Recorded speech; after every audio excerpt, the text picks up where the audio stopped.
Hello, hello, hello, everyone. Hope you are all doing well. Right now, I'm just in the process of getting things started.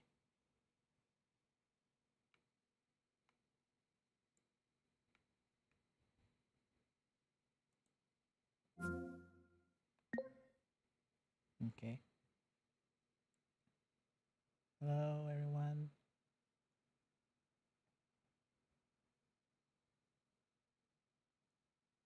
Yeah. Uh, Hope all of you are doing well. This is probably just going to be like a very simple, non fully technical stream for today. Um, yes, it's going to be very, let's say, like chill. We're not going to be getting into like any heavily advanced techniques or anything like that in terms of astrology. Um, Reason being is this because it's not that great of astrological environment or energies, both from the universal and even my personal astrological cycles, along with most of your cycles as well. So it's just going to be like very basic, and it's just going to show you the basics of like what patterns are overall like positive, how to identify that, what alignments can be negative or problematic, and in what situations and all that. Whether it's general compatibility or even just like transits, so like you could predict or identify best or worst days, or go into your personal charts and just looking at that. So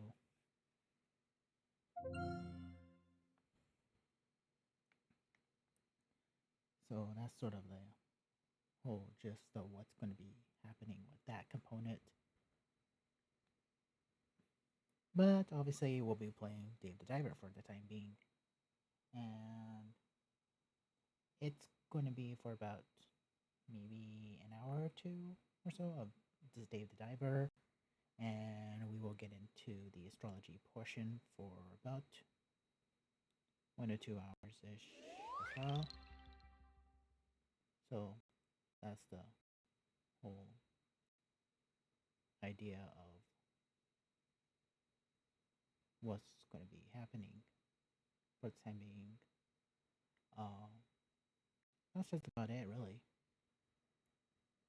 So last time we were here, I kind of after that decided to do some just a bit grinding for like 1 or 2 days just before the event occurs, so that when we get back here, it'll be the day of. So if I were to like lose anything or go through any like drastic or significant story events, you'll be able to witness it. However, I'll admit one did pop up when doing so, but it was only like a small segment of a woman. She was rowing looking for someone, then she just rowed away, and that was like it. So that was the only thing that happened that you didn't get to see. But yeah, that's because it was.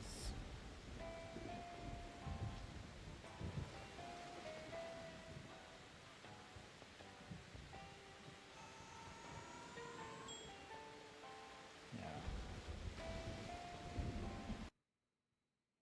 Yeah, so it was just because, like I said, it was just the rain and the storm. It's like what brought her. Um, but yeah,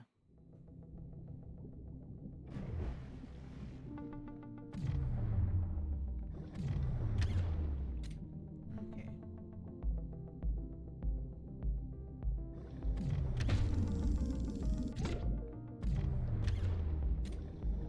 Yeah, so what I've been doing was actually I've been trying to like catch all the mackerels and other fish that I don't have much of, or like I have.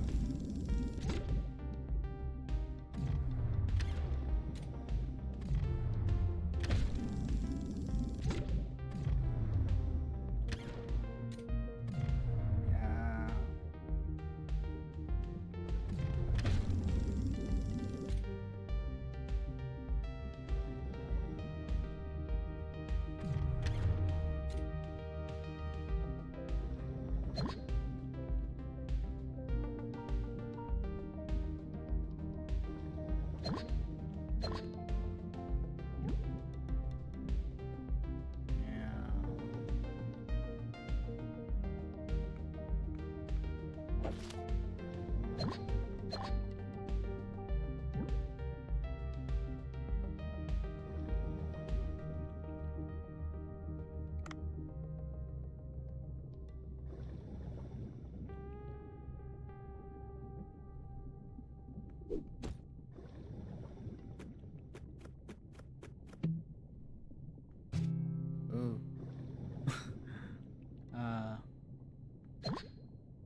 that kind of scared me. Not gonna lie. Just getting caught off guard with that. Come on.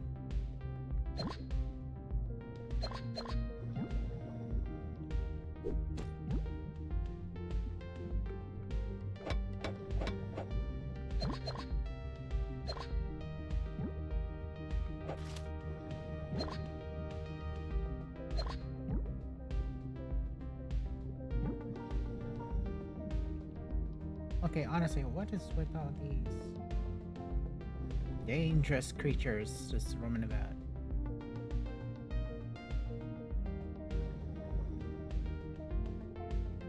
Like, I'm just trying to just get like basics.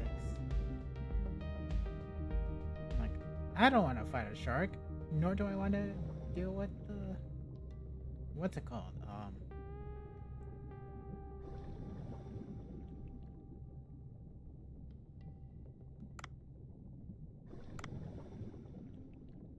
I don't want to deal with that either. No! Are you kidding me?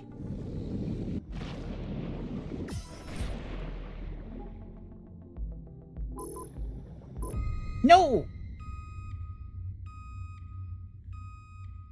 Okay, which ones I have the most of?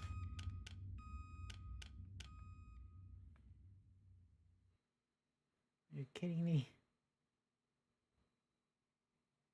Honestly. But I didn't even want to deal with that. Why does it have to be there?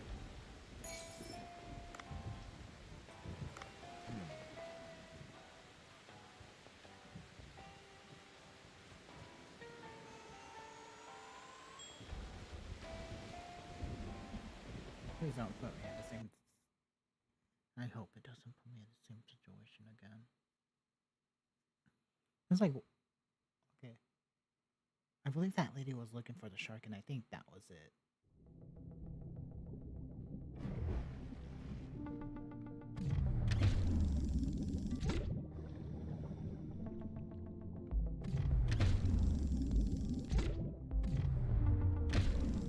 Okay, let's catch the blue tangs.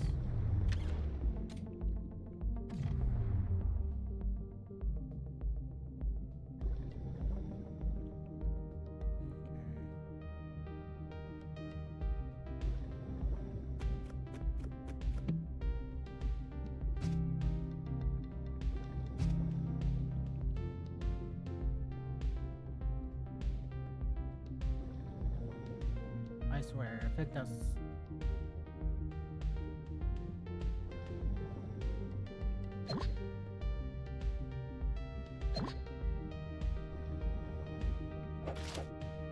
Okay, got that.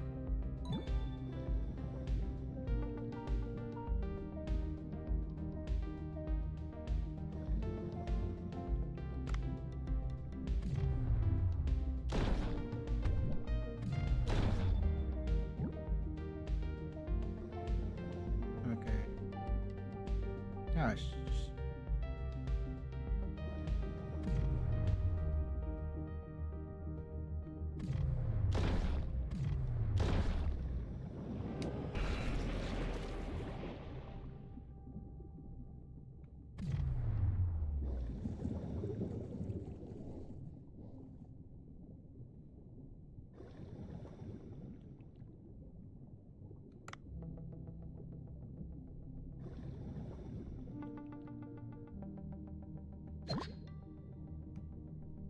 No. Okay, let's see.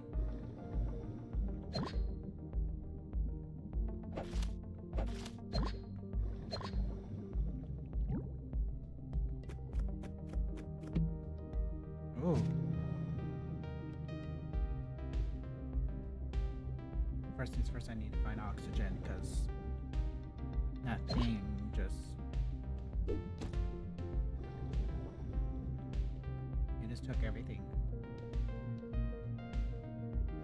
I'm looking for oxygen. Seen it? No.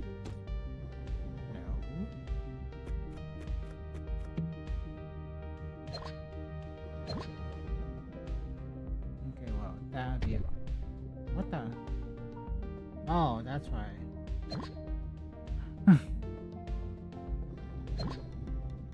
Oh,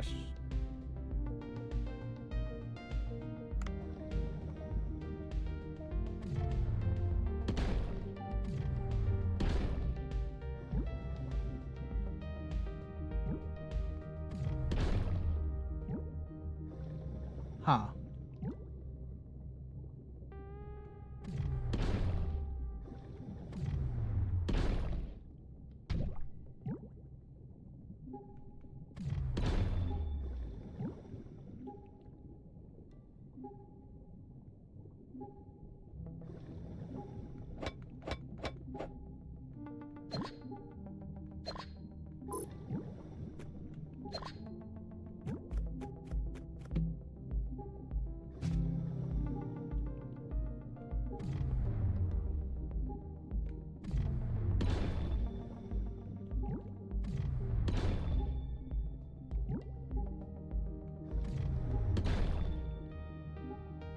Okay.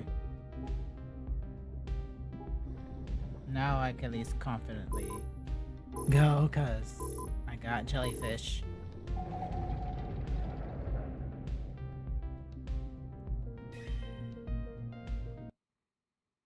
Yeah, so finally I got that. Let's see.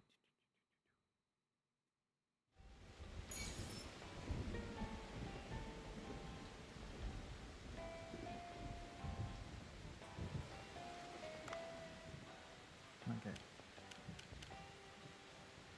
Got 4, got 6.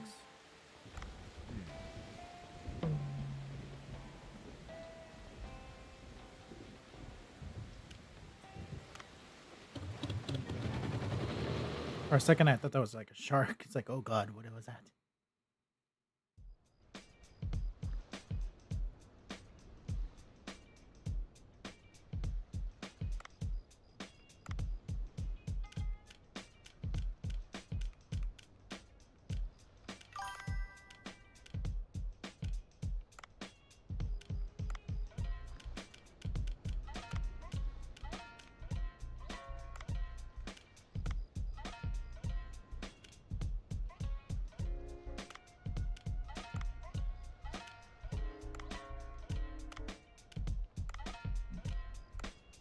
Okay, let's see.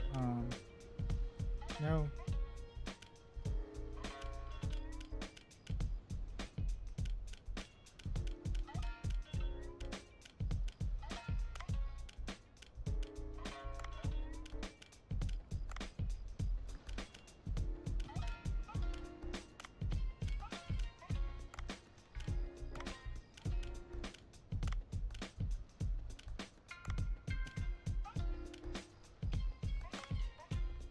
Okay, well,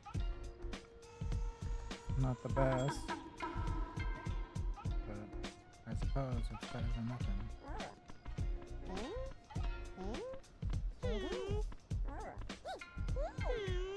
Yeah, the yellow guy.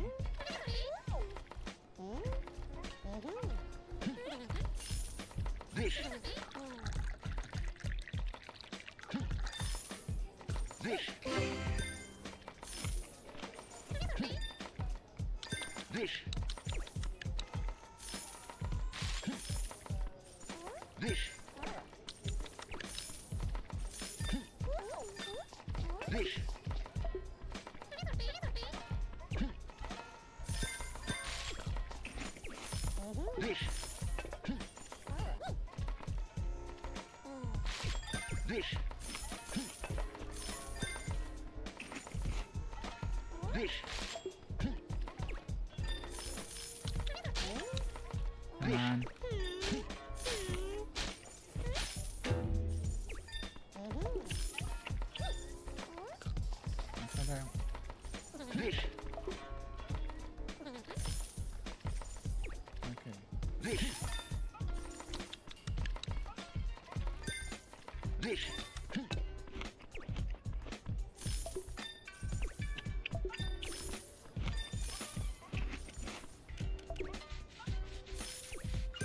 Okay, come on.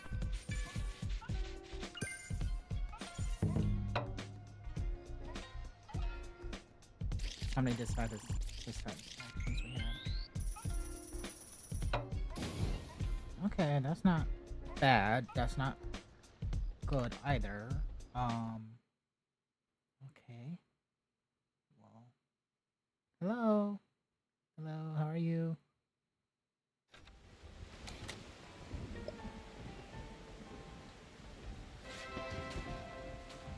Shark Storm. Oh, that's right. Okay. Okay, let's get back into it. Let's see, box jellyfish. Sea wasp. Nice changing.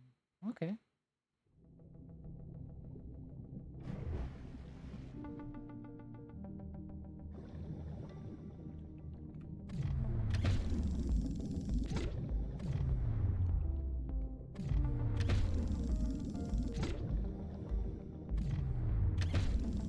Okay, I'm just trying to get all the basic. A lot of blue tang is needed. Need you as well.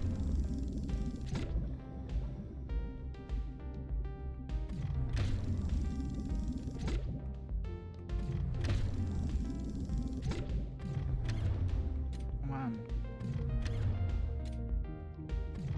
Get over here. Clownfish, you are definitely needed. Here you go. Come on. Get over here. Let's see. Come on. Get over here.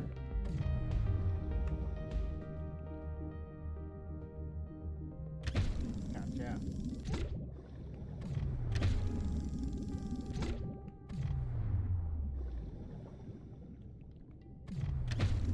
Come on.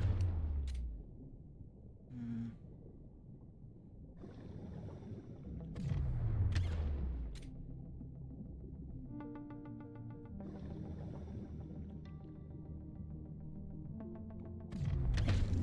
Come on. Let's see.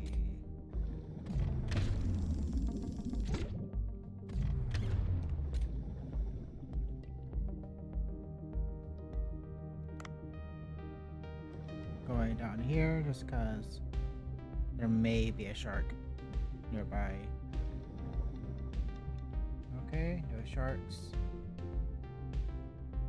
There is blue tangs.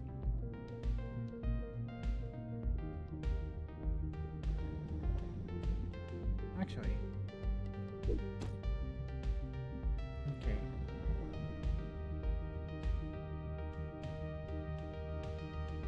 No, no, no, no, no. No lionfishes.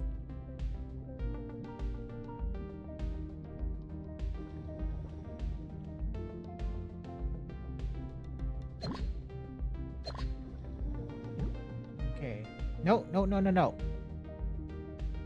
Get away. Go away. Ah, great.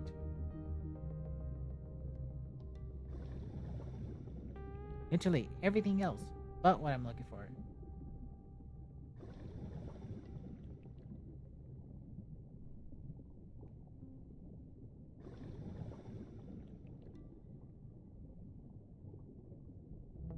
No, no, no, no.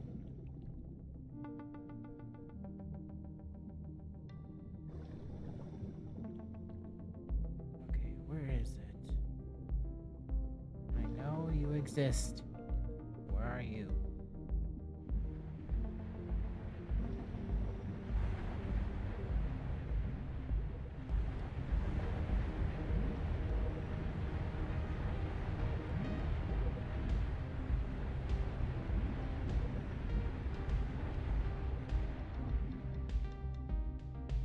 Okay, let's see. Add some soy sauce.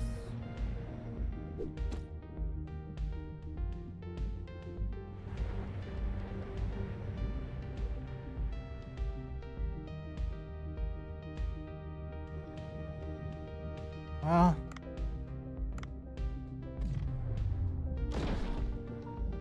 huh? That's what you get.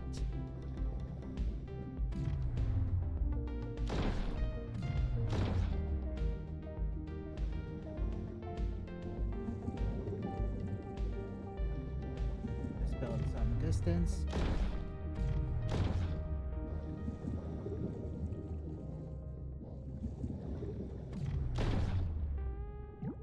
Okay.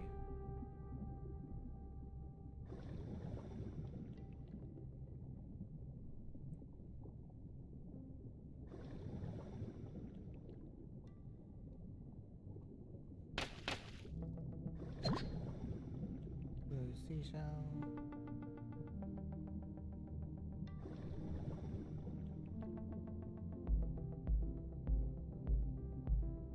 Oh god. Nope, no, no, no. Get this though.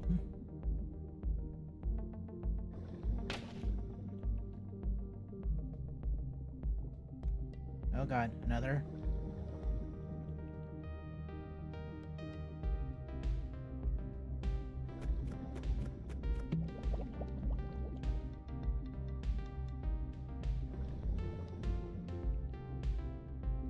Okay, well, at least there's this, I suppose. Sensor. I don't ever recall.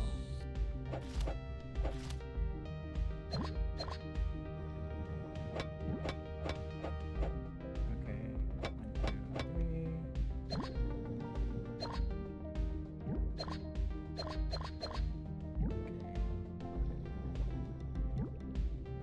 Okay, how do I get out now? The real question. I was like, these particular creatures is not what I want. Why is there two of them? Oh sh!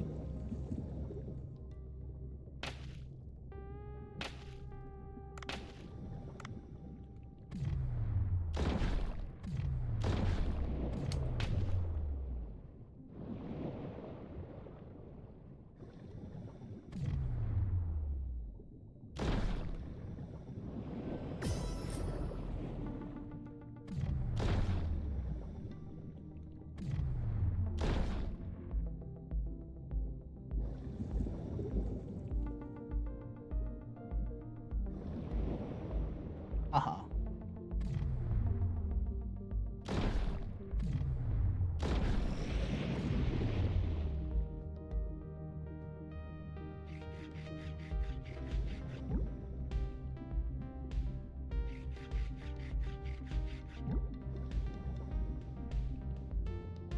Okay, so I can't get any more. Okay. I just need to keep swimming down. Because I could have sworn that I saw something. No.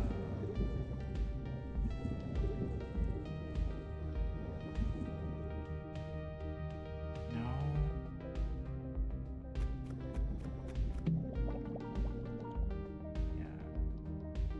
Like, at least if I could, like, make it to a service or to the next, like, what's it called? Thing to get me out of here. That's good enough, I suppose. Okay.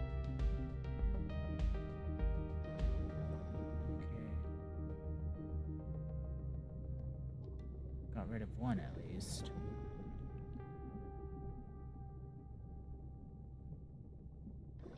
Let's see. Go on, keep on swimming, keep on swimming.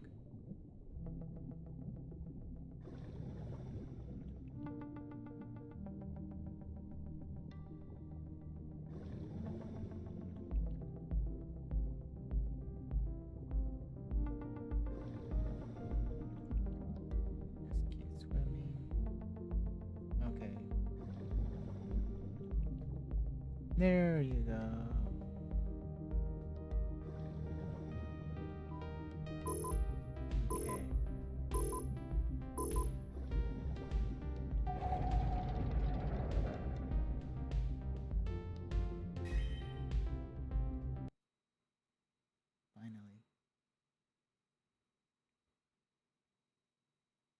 didn't want to speed up just because, like, I didn't know if there's like another one. I kind of forgot.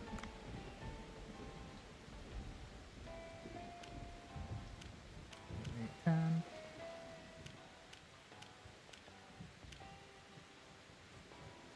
Yeah, long nose shark. Okay, so it is a shark.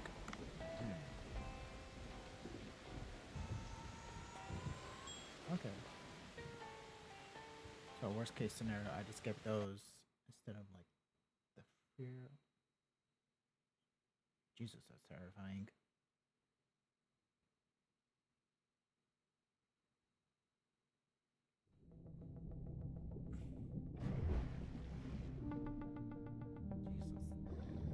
Wait, no, I don't like that. Why does it look like that?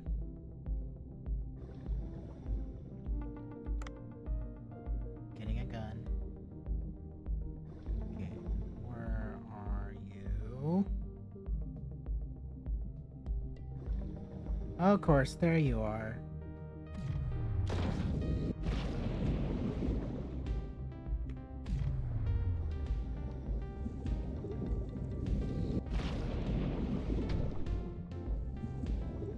And of course you have this one as a friend. Okay, I give up. I give up. No, no, no, no, no, no, no. No, no, no, no, no, no. No.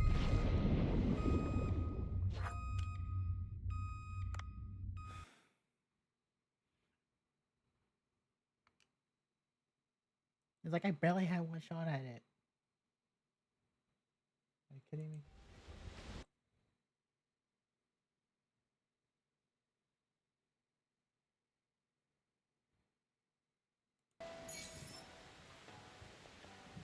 Okay, that was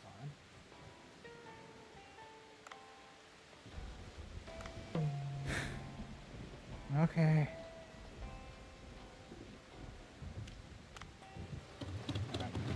Oh, that, seriously.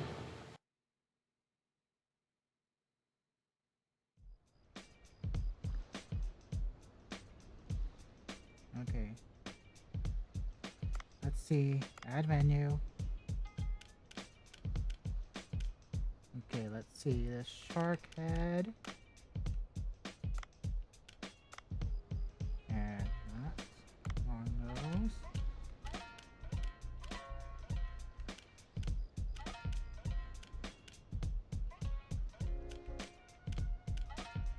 Why not?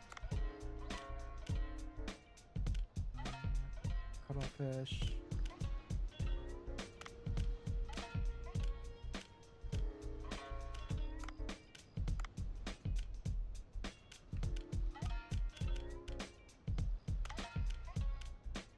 Bye.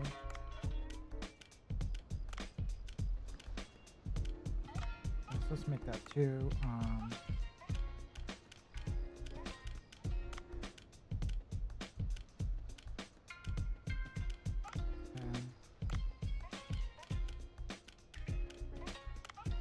Make this 10.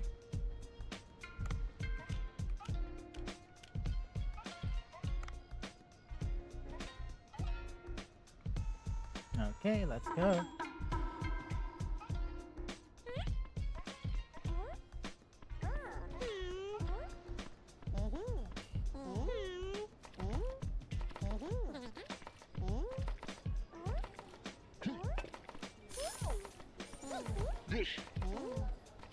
Okay.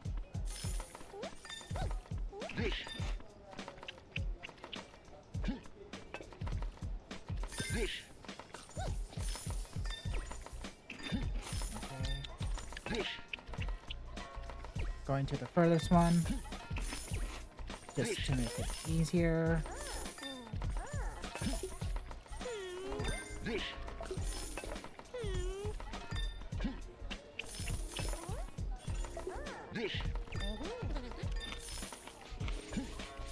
Okay.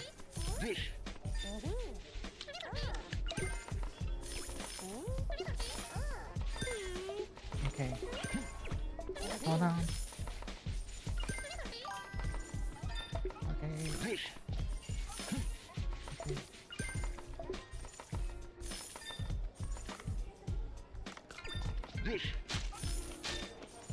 on.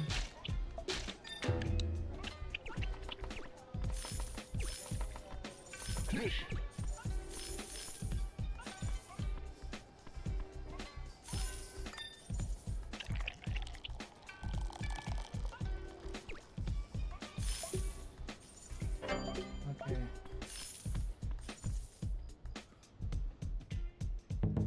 That was not really the best. Oh, a lot better than I thought.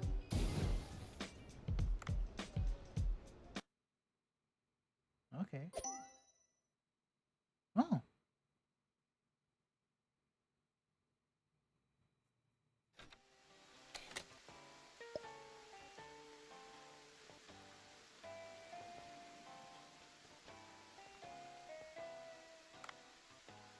Let's see. Weapons.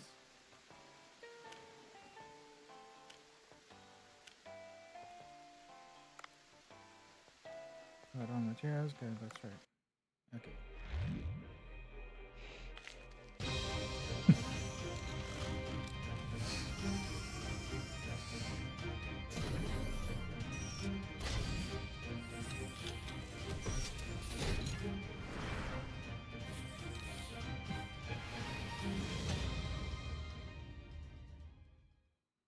Honestly, always the best.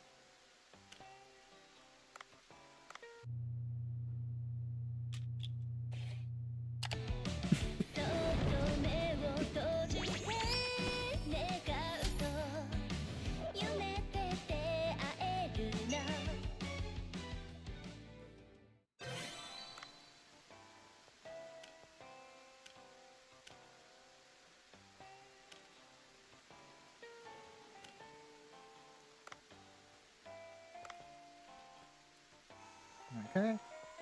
Let's get going.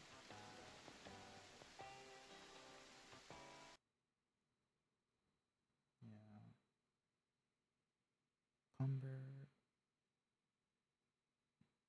Cumber? How do you say that? Is it?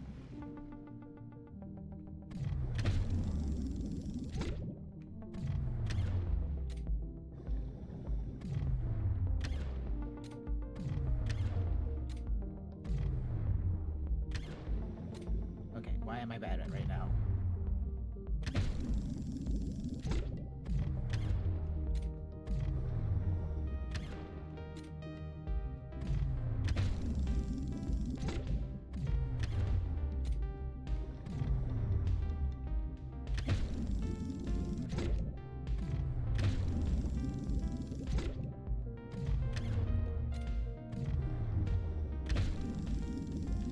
Okay.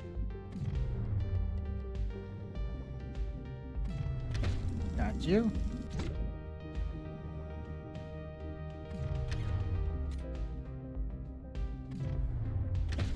Got you.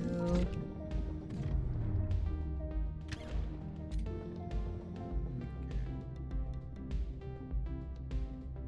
Let's see. Why is there's so many seahorses?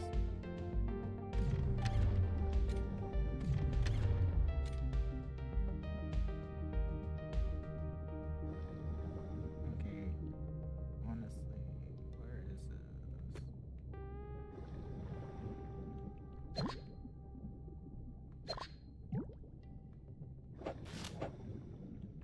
Okay, got that, got that. What the hell is that? What the hell was that?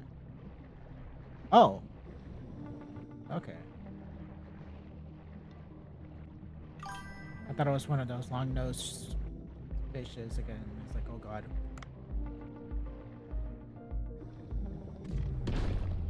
Haha.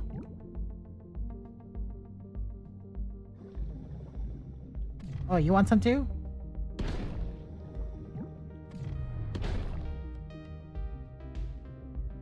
No, you're getting it.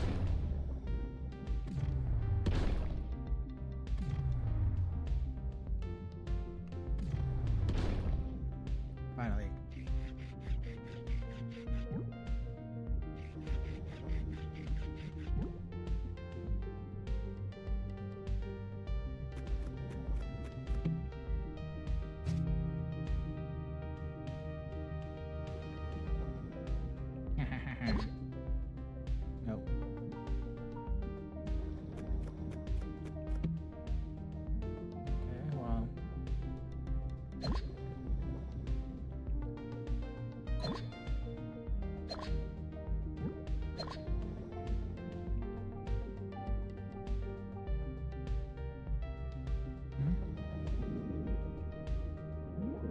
Oh,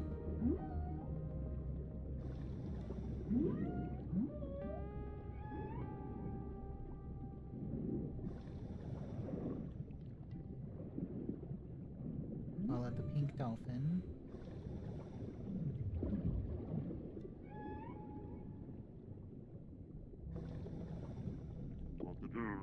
Oh, the pink dolphin I met before. What if it gets caught by poachers again while wandering alone? If we raise awareness about it, we maybe make it harder to poach? I should take a picture and get it published in the Weekly Fish.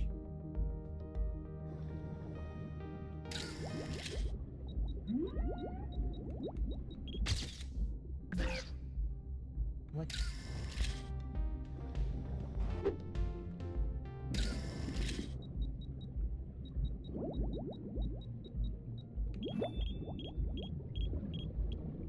Okay, come on.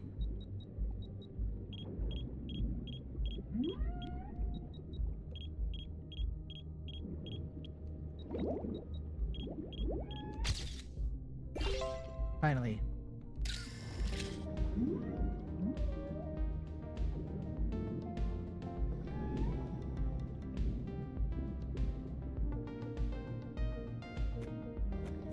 Let's see.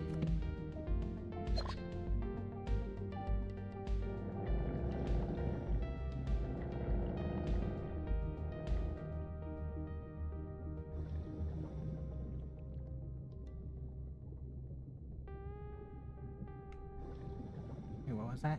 Oh. Let's see.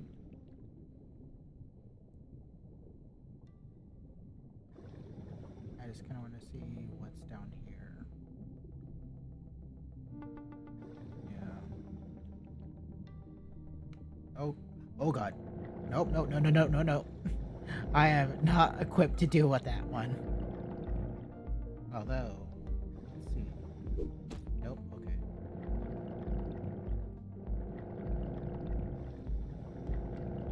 Yeah. No.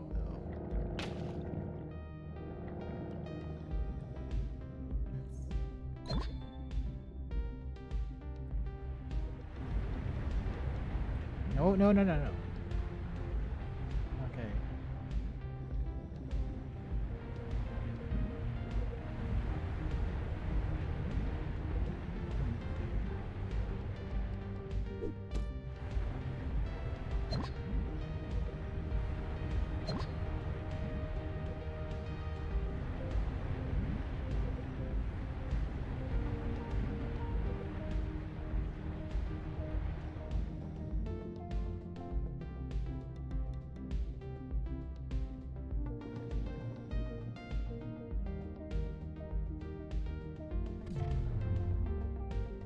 Come on.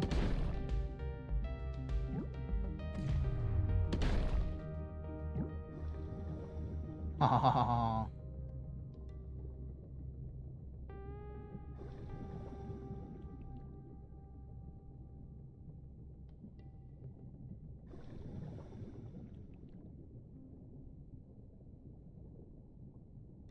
Okay, where's a jellyfish?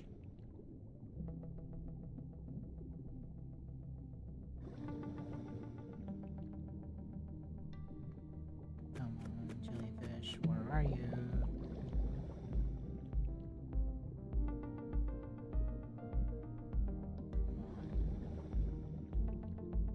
Where is the jellyfish?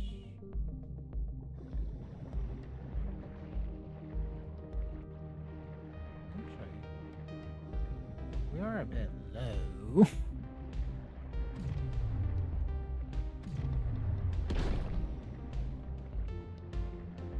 Okay, I believe that's the lower one.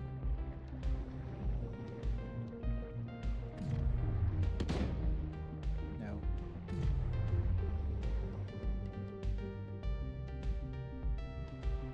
Come on. Okay.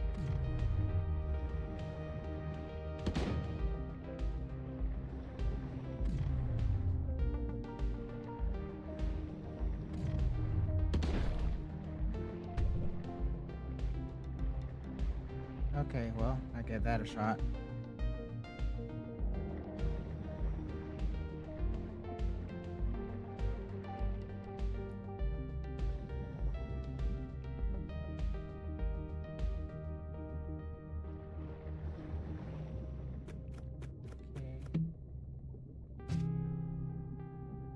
Oh, that did not help.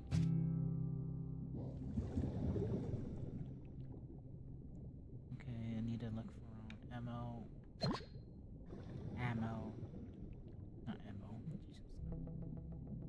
Okay. I've seen a few of boxes here and there. Now, here it is. Okay.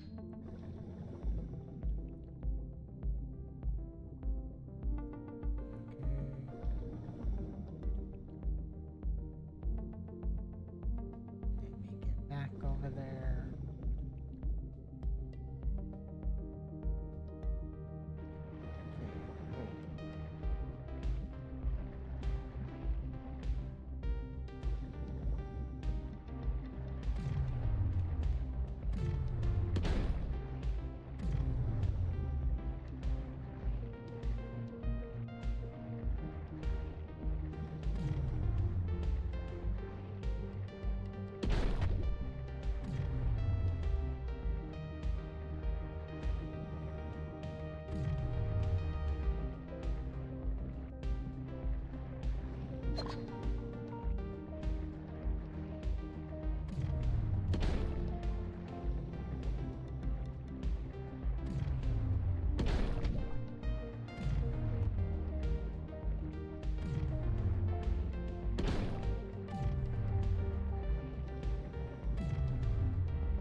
Okay. Okay.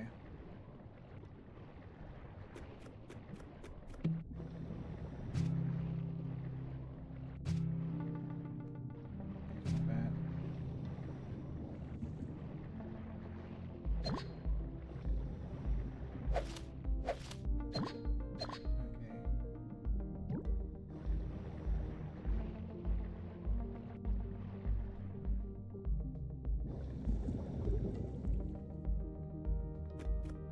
Okay, got more oxygen.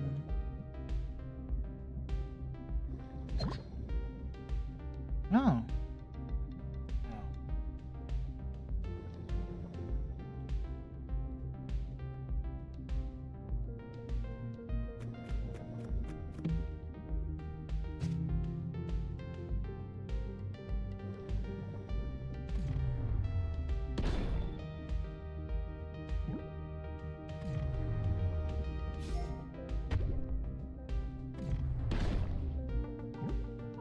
Okay.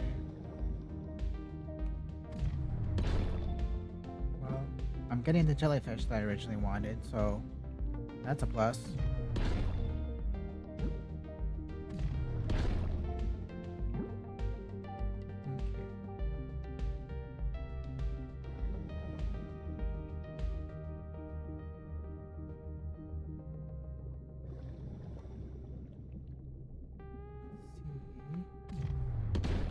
Ah. Okay, yeah. I'm gonna go down here.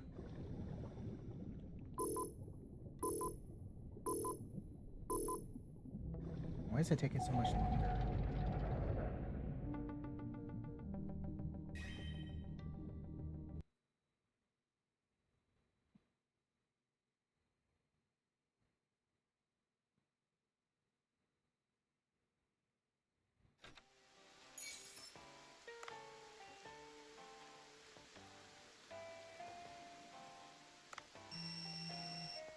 Oh. Oh, you brought a picture of some. Can I see? Wow, a pink dolphin.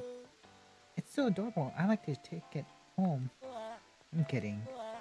Great, then let's name the dolphin Pinky and get people to notice. Then poachers won't be able to catch it so easily. I'll put your picture to good use. I'm sure the readers will love it. There's a photo stop. There's photo spots all over the place. Thank you for your help and keep up the good work.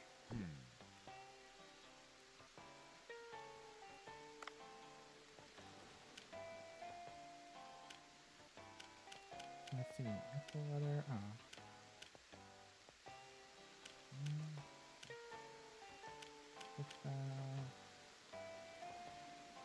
Hmm.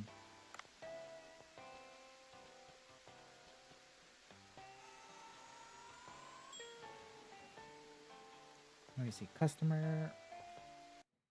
Blue Tang.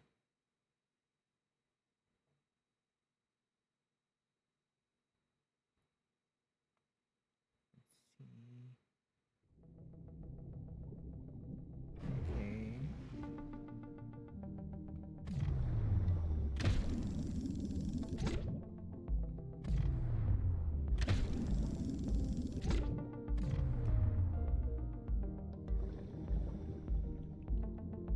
Oh, jellyfish. Okay. Okay.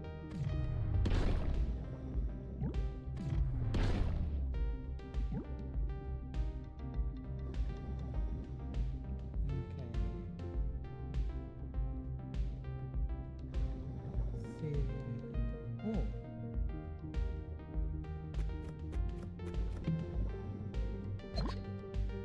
Huh.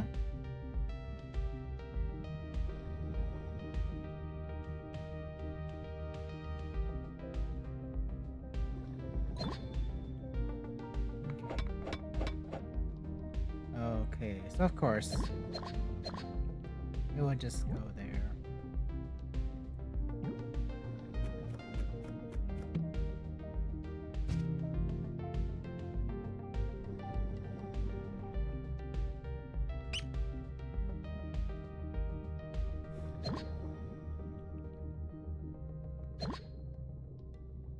Brown shell.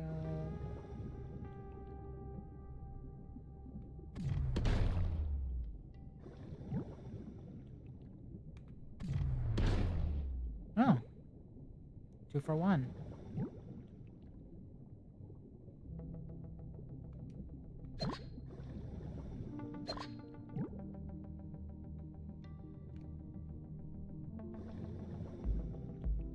Of course I don't have any. Great! This is lovely.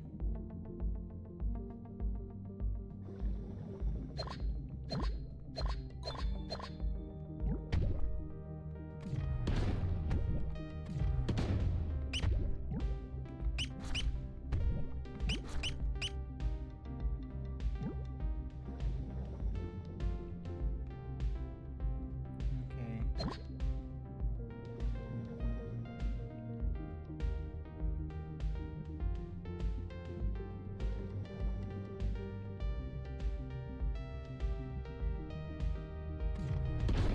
Ha.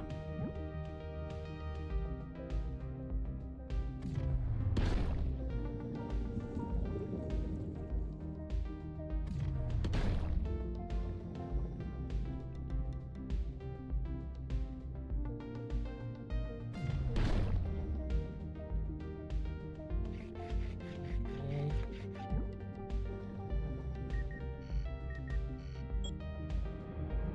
Oh.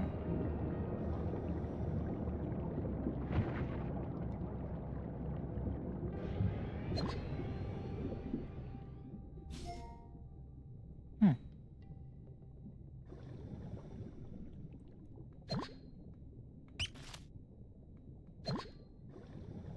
Okay.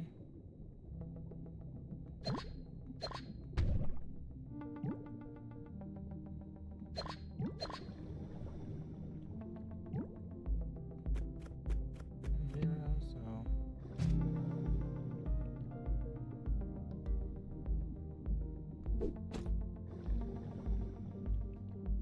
Okay. Now let's get some more jellyfish because you're here.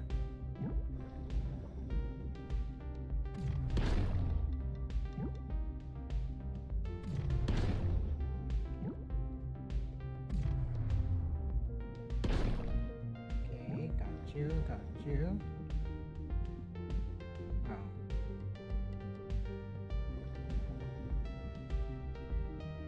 Okay, well, I was hoping to get those before they get me. If that ended up being the reality. Oh god!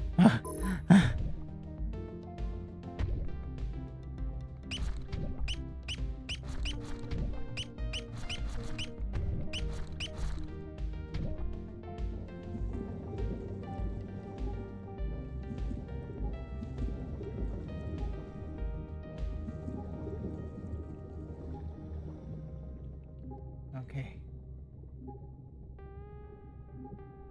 Okay, I have no choice but get here and leave. And those eels are creepy. Let's see. It's not like I get anything more, so come back to the surface.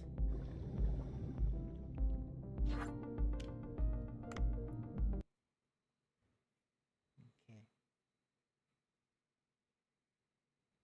Let's see.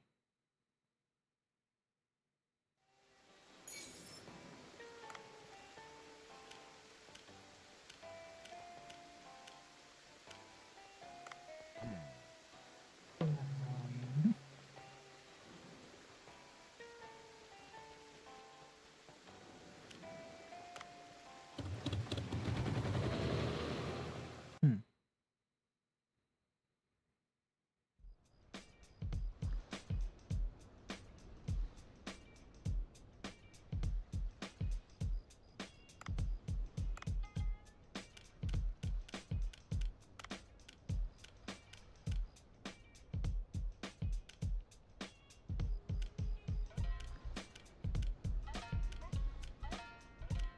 31st, because there's 31st day, 31 days within the month of October.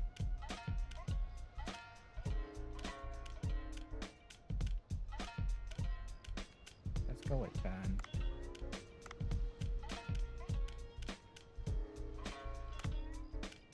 You've been starting to come up more frequently.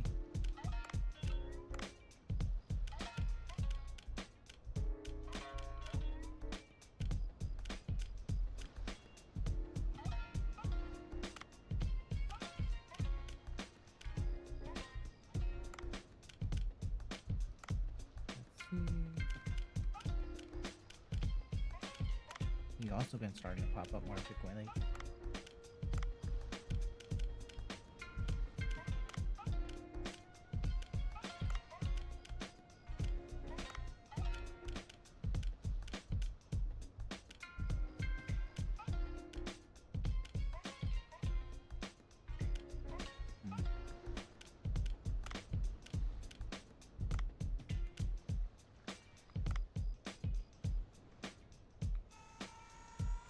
Let's see. Okay.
Hmm. Okay.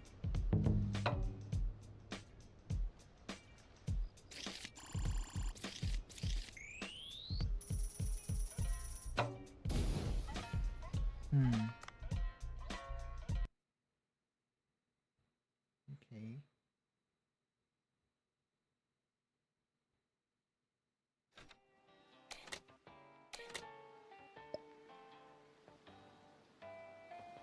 Yay. Where'd it go? Huh? We Should I check it? Curry party. Okay. So spicy lab where Worcesters, the perfect combination of various spices and ingredients. We heard that the waters of the blue hole are like a rural fair and exhibit all kinds of marine species. What kind of specialties are we find when various fish and spices meet? We will embark this culinary journey in 3 days. Our chosen ingredients is curry. Curry is well known for its anti-cancer and anti-immunity properties. Meet the new taste of the blue hole at the party.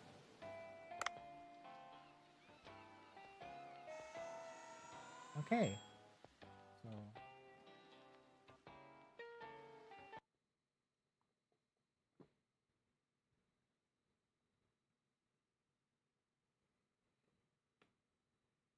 hmm.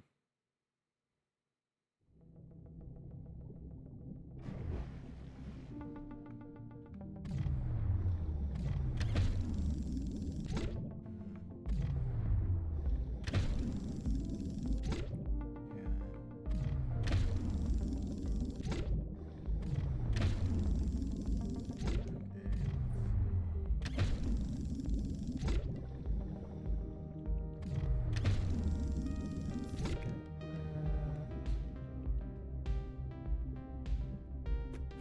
Let's see. Oh,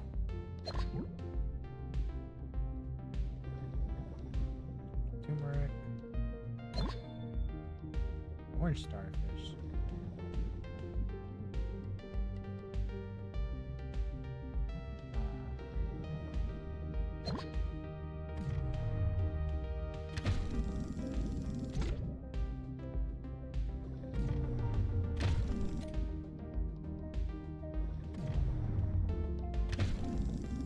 Come on.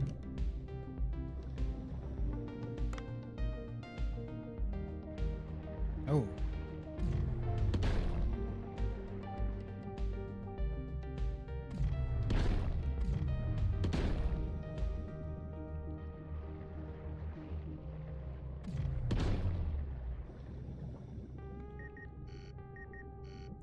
okay.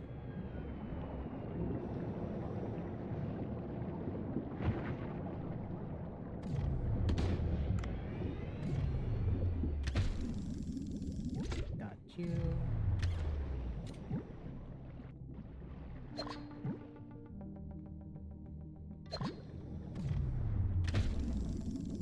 Got it.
Okay, let's see.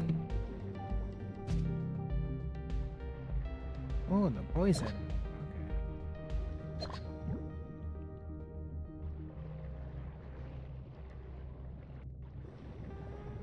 Wait, no.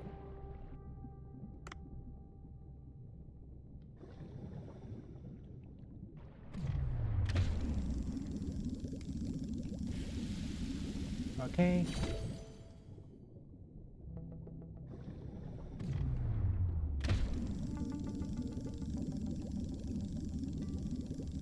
Okay. Oh.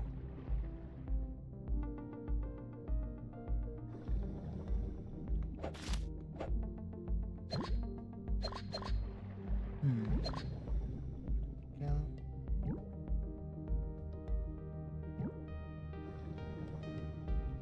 Ooh.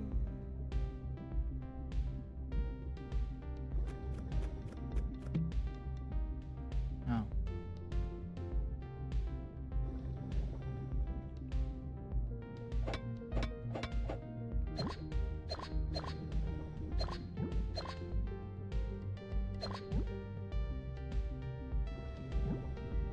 Let's see what's in here. Let's see. Okay. Um, I don't recall ever seeing that, but okay.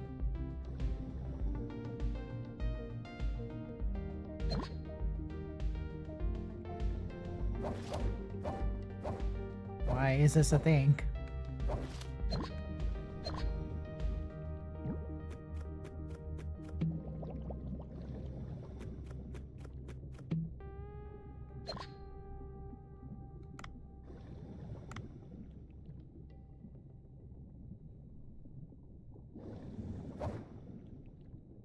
I'm a little curious. Okay. Oh god.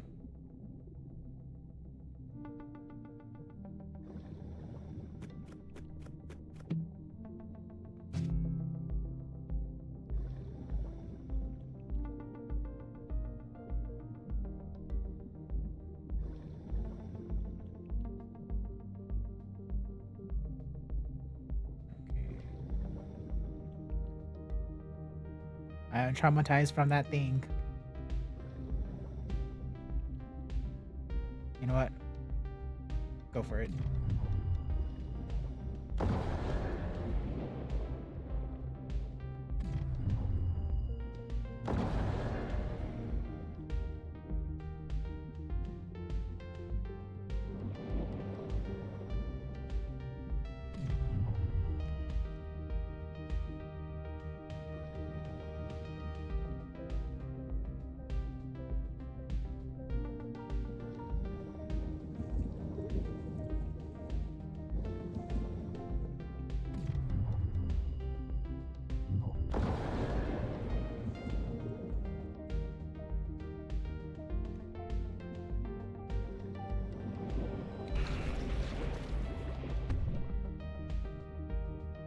Okay, this is my own doing.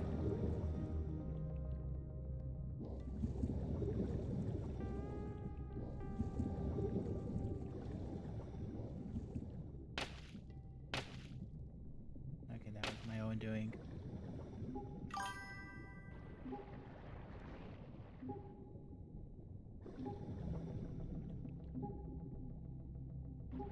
Oh, forgot about you. Okay.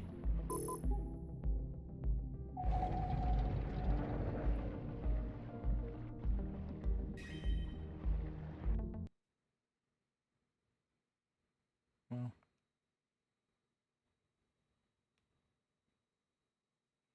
At least this time I didn't die, so that's good.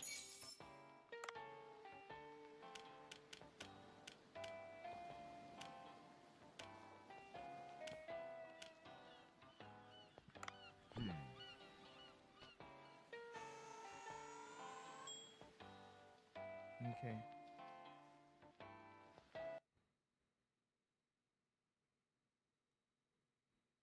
Goldie. For square outline. Side. Long dorsal fin. Oh, I think that's it actually.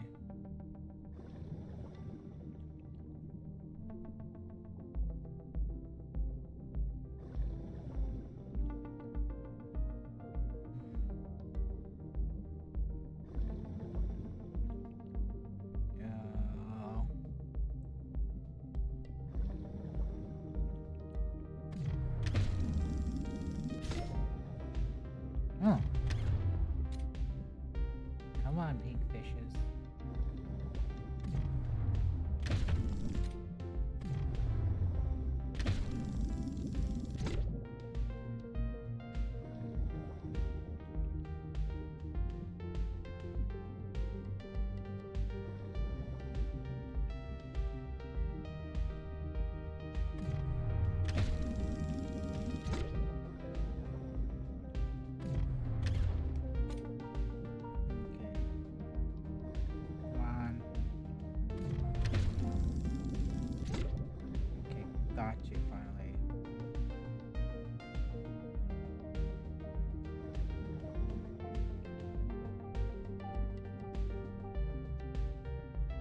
another one.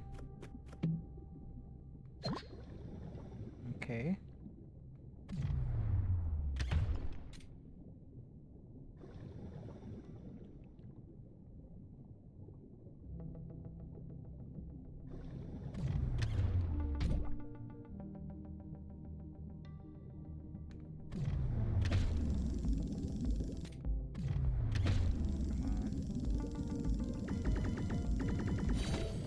Okay. Oh.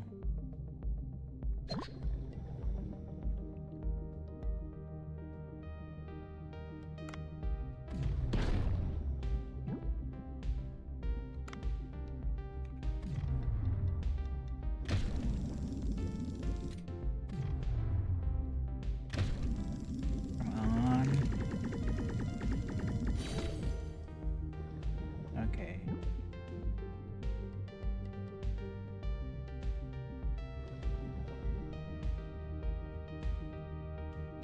Let's see.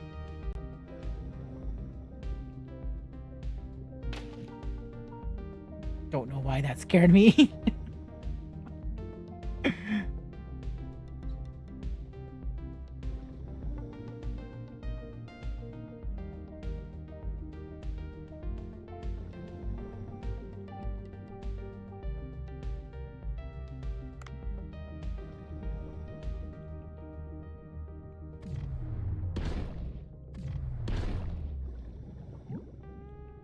Oh god.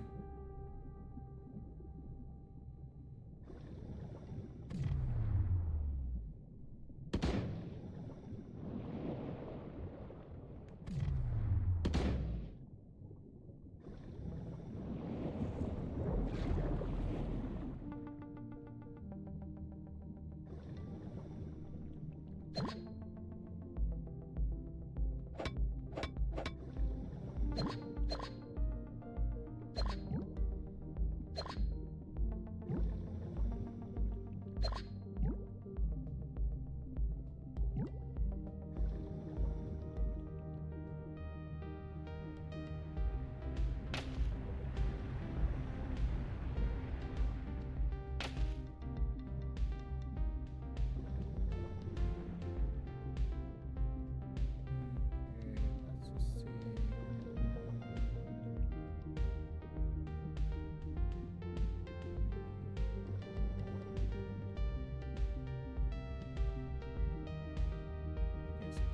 Let's get that.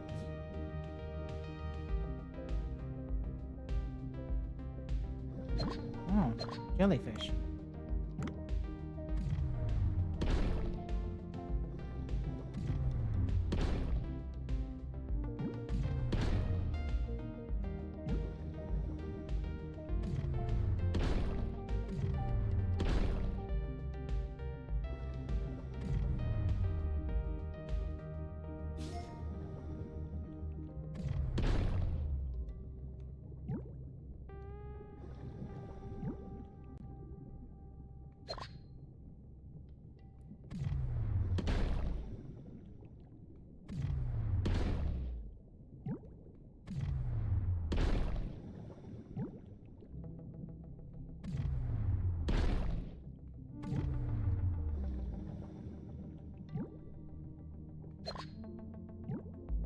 Okay.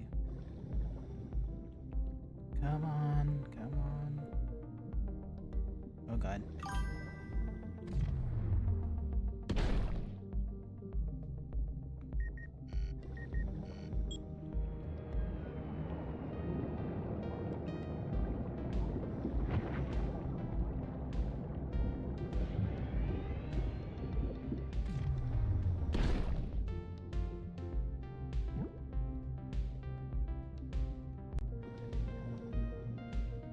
Okay.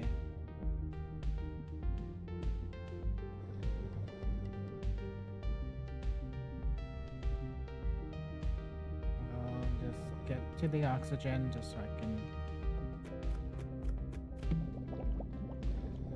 just get to it.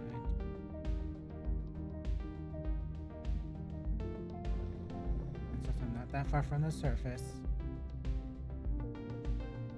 just a straight shot.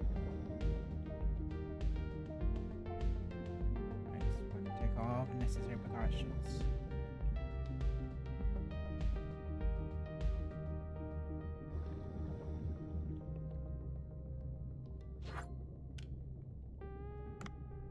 Okay, got it.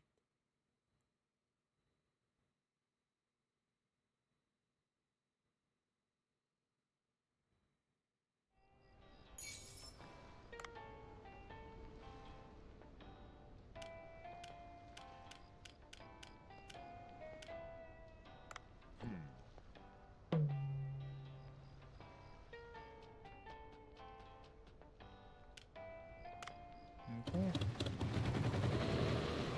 I've yet to find an amethyst. Hmm.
Um, let's see.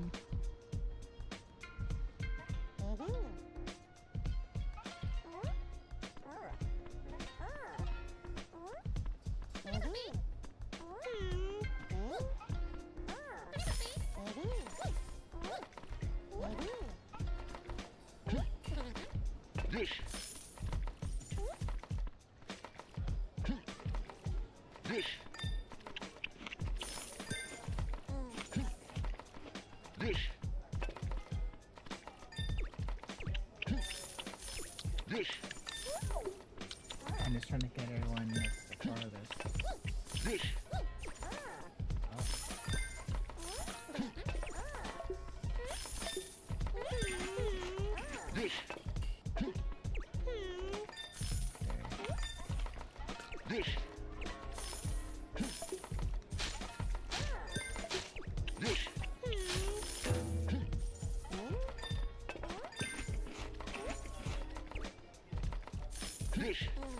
Oh, okay.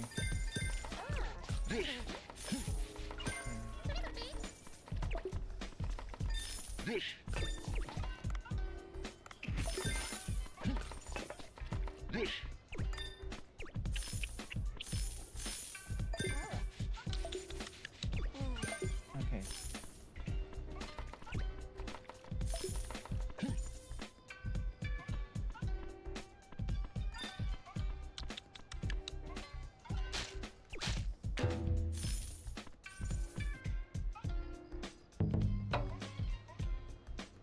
Hmm.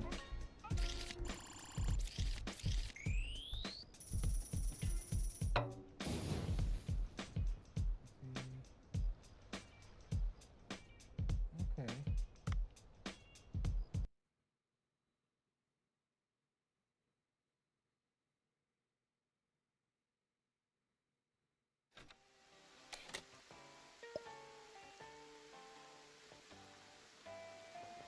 Yeah. I think I'm just gonna call it for now. So let's get on to the astrology portion for this stream. Let's.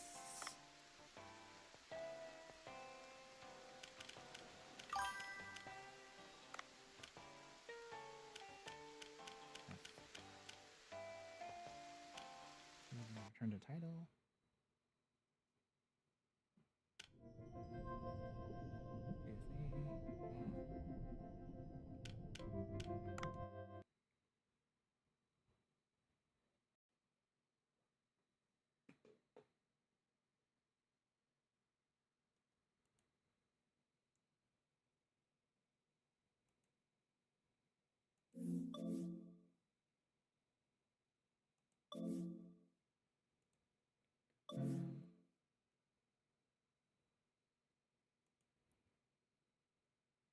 Okay.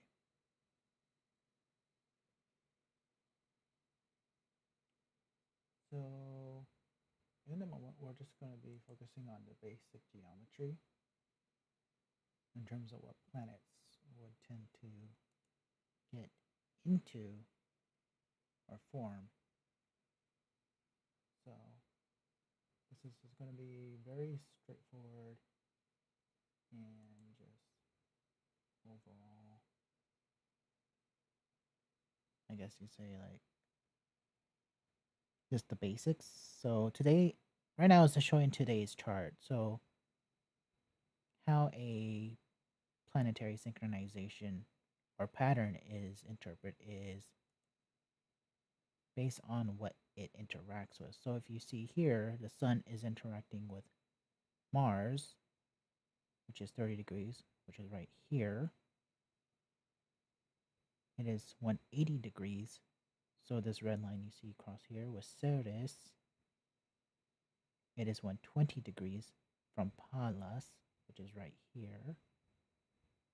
And the sun is 60 degrees from Vesta, which is right here.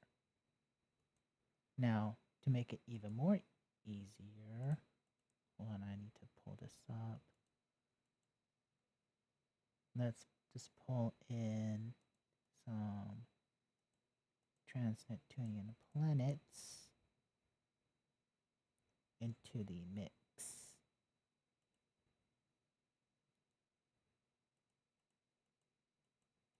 And just making sure that each one was selected. Okay. So once we pull these up, let's pull this up, take the moon out. And this will only just take a couple minutes. Well, usually take like a minute or two, depending on the number of celestial bodies that we have chosen. But this should be relatively quick, because it's not many.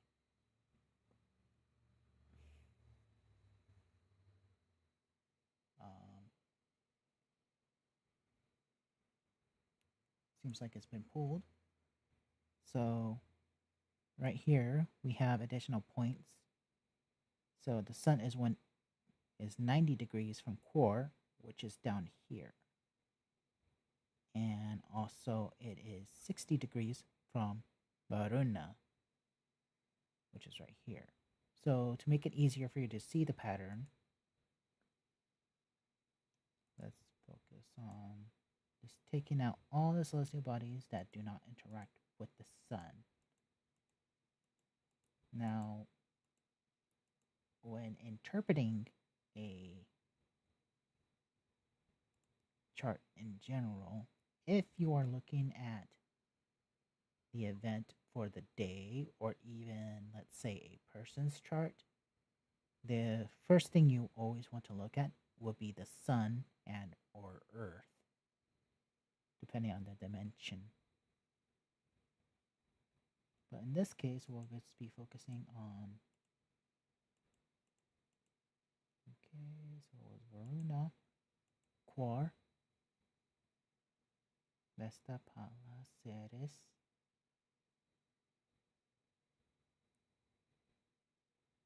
Mars, Sun. Now, celestial geometry, or at least geometry in general, will be the pattern that is formed when they all form to one another. So we see here, with Pallas, it only interacts with some of the bodies. It does not interact with Ceres or Varuna. However,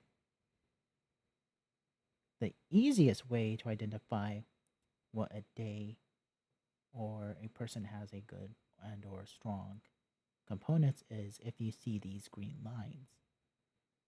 These green lines is the trines, and these identify positive synchronization or power. So with Varuna, this is interacting very positively. Vesta has its positive traits right here, and so is Ceres, which is over here. And this is interacting rather positively overall.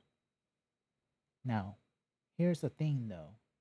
With Varuna, it is known as an amplifier point, but it leans towards more negative. So it's always too much of something or too much of everything. Sometimes overreaching, and sometimes it does do good.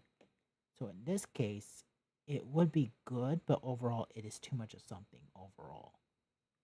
Whether it's positive or negative, it would just be general overwhelming in some form of way. Now with Ceres, since it's in a positive component, Ceres is usually of financial intentions. So overwhelming of financial intentions or being goal centric. This is what the day in store would have if we're reading it like this. Now, if we're looking at Vesta over here, Vesta is likability, companionship. It is sharing and caring. So with this, we could kind of see a very much strong ability of, let's say if this was a person, they would very much be overwhelmingly like sharing and caring about others, where it may be a negative like trait or like toxic, like a toxic trait of wanting to be liked. For example, that will be very much common. And with Ceres, so like it also be very much like materialistic or for like some type of financial gains. It could suggest that if a person was to be born here on the state. But if we're looking at this at a ordinary day chart, it could suggest like it's overwhelmingly positive for like potential friendship, but again, it is very overwhelming where one may want to please others or be too much of a what is the term? One to want to please, like a people pleaser, very much like an overwhelmingly toxic people pleaser, where it may have something to do with like their goals or with being too materialistic of like wanting to have friends, but it's such in a toxic way and an extreme of like wanting to be liked, having friends, that materialistic of like that. I guess to say that network or lineage where it's like it may not be very well into their outcomes to various degrees. And also with the sun here, it's acting very negatively towards Ceres. But this pattern in general is known as a kite, and it is overall positive, so it could minimize like the toxicity of the toxic nature of like just being a people pleaser to have material gains. This can also suggest like it is a day or a person in which they may have a natural gift or talent in terms of being able to work with friends and now so to be able to business network with each other or have the ability to like network with other people in a very overwhelmingly positive way. That is also another way how it can be interpreted. Also, this could interpret as a day in which you may need to be a bit more far fetching or a bit extreme in terms of how friendly you're going to be, in terms of like wanting to make those partnerships and so forth. Now, with Palas over here, it is like strategies and so forth, but this is a separating alignment. Now, I say that because as you see here, these lines here are solid, but there are some lines that are broken. What that means is when they are solid right here, that means they are applying. So they're reaching a point to the extent that they actually meet exact or reaching a peak. The moment they are broken, they're moving away from that. Now, generally speaking, if we're talking about when a person is born and you see a lot of strong, unbroken lines, it usually suggests about 90% of the time they are more likely to have a strong gift, or this is the manifestation in which they are going to pursue or exhibit in some form of way. But if it is broken, it is still likely to appear, but usually about 10% of the time it will manifest. But if we're looking at this as a day you are going to select something of that nature, what this will then suggest is actually the influence is going to be very minimal and it will very much fade over time. Well, compared to these solid lines, where it's just going to build till they peak in that perspective. But right here, this is a grand trine. But if we include this broken line here, this will create a kite. And those are two very symmetrical and powerful planetary alignments in general you want.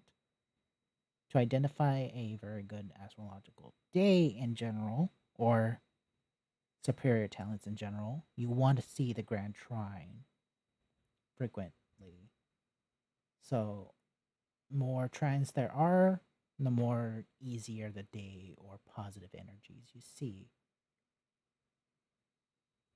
But if you see a lot of these red lines, like right here, we see the Sun, Core, and Ceres. This is known as a T-square right here. Now, this is actually the complete opposite. So we should see in the day. So again, this is finances, but this is also a business and material gains being rather unethical. Business first, but being rather unethical, or even being rather selfish behavior. What core is more of iconic, it's memorabilia. It also has to do with charisma as well, stars, influencers, and so forth. And on obviously the day, so like if this person was born, if someone was born on this day, it could suggest that as being a influencer or something, they may be seen as very egocentric or rather selfish as a content creator, or someone who is very like they make very unethical choices and decisions, and unfortunately that's what they're going to be very much known for.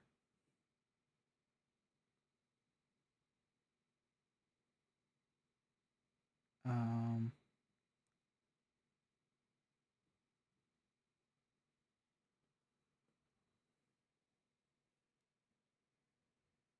but that is one pattern. What we have here is the Sun, Pallas, Vesta.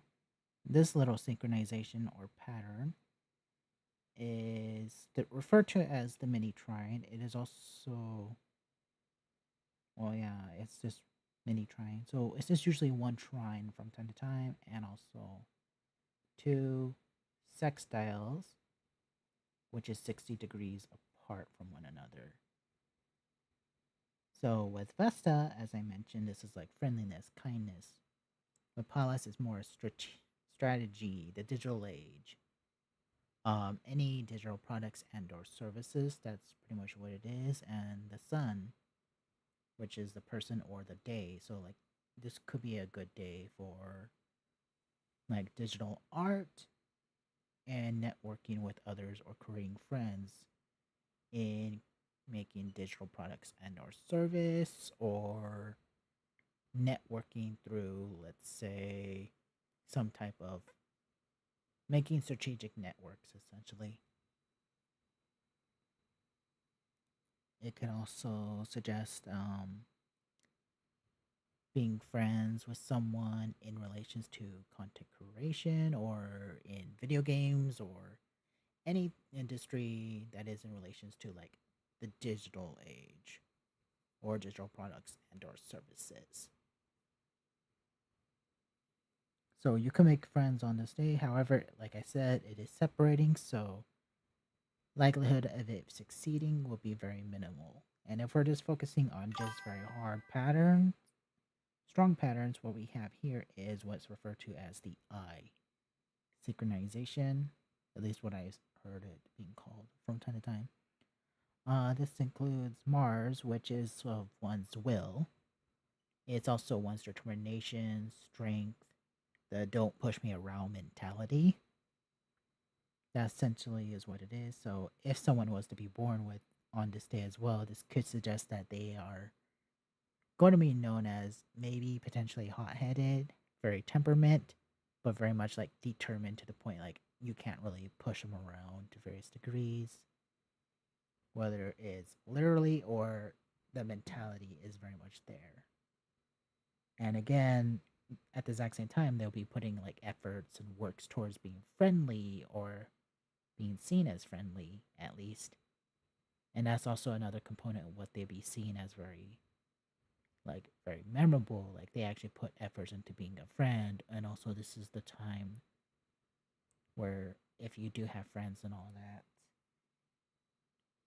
like this is time to make friends or to also put efforts into like being a good friend if you haven't been doing that lately.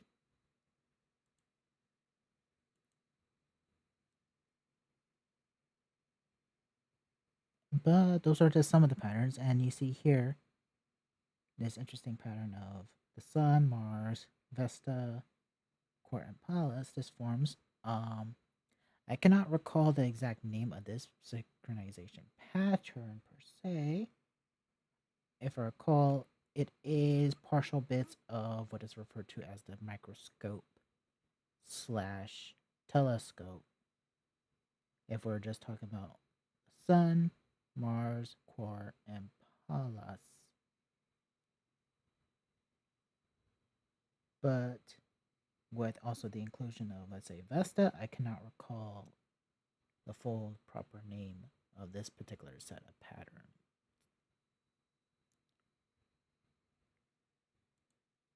But let's look at the Zodiac 7. And keep in mind, this portion is also going to be very like short, just because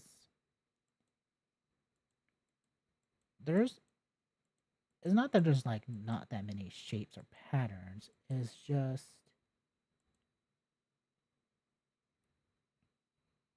the fact that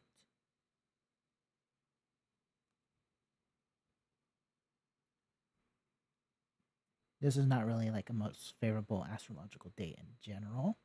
And what you're seeing here is only just a small glimpse of like why it is not a best day. So like I'm keeping things at the bare minimum for the time being.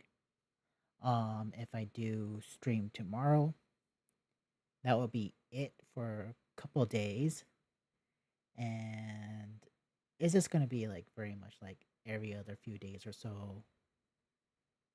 At least for the first half of October where I may or may not stream. But by the second half, like streaming may be a bit more consistency, much more consistent, so with uploads and so forth. But like October is really not the great best astrological month. It's one of the worst that haven't been seen in a while in terms of like how bad the month is astrologically speaking. Um Usually like October's though, like if we're going on a quote yearly basis, it's usually not the greatest, but it's not as bad. And this one is pretty bad in comparison to other ones that I have seen. But this is just a tiny glimpse of like what an astrologer will look and how we would determine and interpret the patterns. Again, we're focusing on the sun, so like if we were to like identify what day is best or the worst, again, we'll be looking at the sun nonetheless. And if we're also excuse me,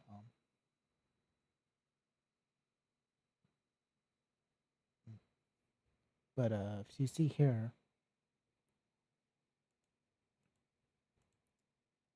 Saturn is also interacting with the sun, and usually Saturn, if we're talking about in terms of like the day itself right now, it's not that great of a day. Saturn's usually the day of tragedy, losses, destructions, or sudden upheavals of that nature. So it's usually very destructive. So like this day would be like viewed as like not so very favorable, but it is separating. So like it is minimizing as time progresses. However, the sun is parallel to the North Node, and in the time being, it is not officially known from the scientific astrology viewing of what that could be. However, I have run some tests and simulations so far, including the North Node, and so far it appears to be a financial point, but also a point where like it's somewhat like the sun to do various degrees. It's like an interesting 50-50-ish point of that mixture. But I'll let you know fully in terms of what I may think it is, because I've run some T squares and frequency tests and so forth on it, and with as much as like 75,000 charts on that in particular, but it's been popping up very frequently for like finances. At least the tests I've been running is in relations to finances. It pops up frequently in that. But like I said, it may be with being a financial planet, but I haven't run other tests to see if it still brings up that consistency of like, oh, if I run a test on love, would the North Node pop up? But that's just for the time being, like I said. Um, the Sun contraparallels Pallas, and this is also applying. So again, like the concept of like it's a great day for like content creation, digital products and services. Like this is a great day in that perspective as well. Now the Sun, it is interacting with Juno, and this is separating. But with Juno, it's not really ideal in terms of, I guess you say, like when it is applying. Reason being is because Juno is a fantasy, delusions, and illusions itself, and deceptions. It also has something to do with narcissism or narcissistic like traits as well. But at times it's also do with glamour. It's also to do with creativity in some forms or ways, and also beauty as well. But again, it's more like the fantasy of beauty, where it's like it's a standard or the glamour, rock and roll lifestyle to various degrees as well. There's many other things associated with Juno, but those are just some of it. So like it can be very positive if, let's say, Jupiter was part of the pattern, because Jupiter will add in realism. So like Juno will be like the dreamy aspects, but Jupiter will be more like the realistic components of those dreams manifesting. But this is separating, so any negative components of Juno would not be fully interacting in that way. And again, like this is just like a simple, like quick view. There's many other factors that would be looking into if we were to, let's say, show a deep dive of, let's say, selecting a best and or worst astrological day, because technically speaking, technically, every single day is both a best and worst astrological day, but it depends on what the subject is and also what the interactions of the sun and earth is. Because like if there's so many instances, for example, I won't go into details of this because it's a touchy subject in general, but in terms of politics, for example, there's some politicians where they actually had run their campaigns on the worst universal astrological day. But if we were to filter everything out, let's say just to planets that have strong associations with politics in general, they were in very favorable alignments. So despite the fact that it was a worse astrological day, their campaign still succeeded. So there's like instances of that. There's also days where, let's say, like you're starting a company and you open to incorporate it during a worse astrological day, but you had a strong like synchronization of planets that all had to do with finances in some form of way, and also correlated to like what type of business your company or business was doing and does do. So let's say entertainment, for example. Like you have all these celestial bodies and all that, all the planets also to do with creativity. They're all in very harmonious pattern, but it's a worse astrological day overall. Well, you still have a very strong chance of succeeding because of the positive alignments for that very particular subject. But for any other thing that you may have started, it's not very favorable. So those are like the tricky things like with astrology in general, but usually universal best and or worst days, you may want to follow them to a T, at least to a degree. Um, Usually because like the sun and or earth is like dictates how what is a best and worst astrological day, and also what patterns is going to exact and so forth. Like there's so many rules and considerations to identify what is the best and worst astrological day. So it gets very complex very fast. So I'm just showing you very, very minimal components indirectly. So like if you see me reading like people's birth charts and all that, well, like there's some inadvertent rules or things that I'm going to be showing you through each birth chart reading and each company's readings and so forth. So it's a whole lot of things all at once because astrology is very complex. Anyways, but let's just look at the Earth.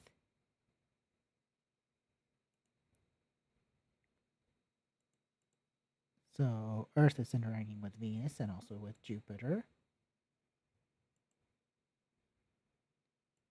Ceres, Ixion,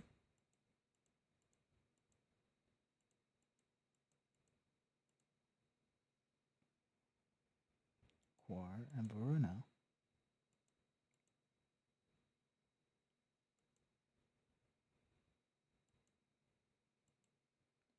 So in this pattern you see here, like it is not symmetrical at all if we're viewing it as a whole, but there is a T-square, a conjoined T-square to be precise,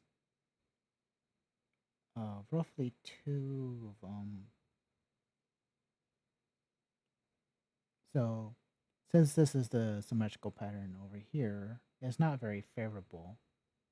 Um, the Earth is conjunction with Ceres, which, as we mentioned, this can be a like it is a neutral positive point, and it's a not positive. It's positive because of the conjunction over here, and it's interacting with the Venus Varuna, which is also very favorable, positive alignments overall.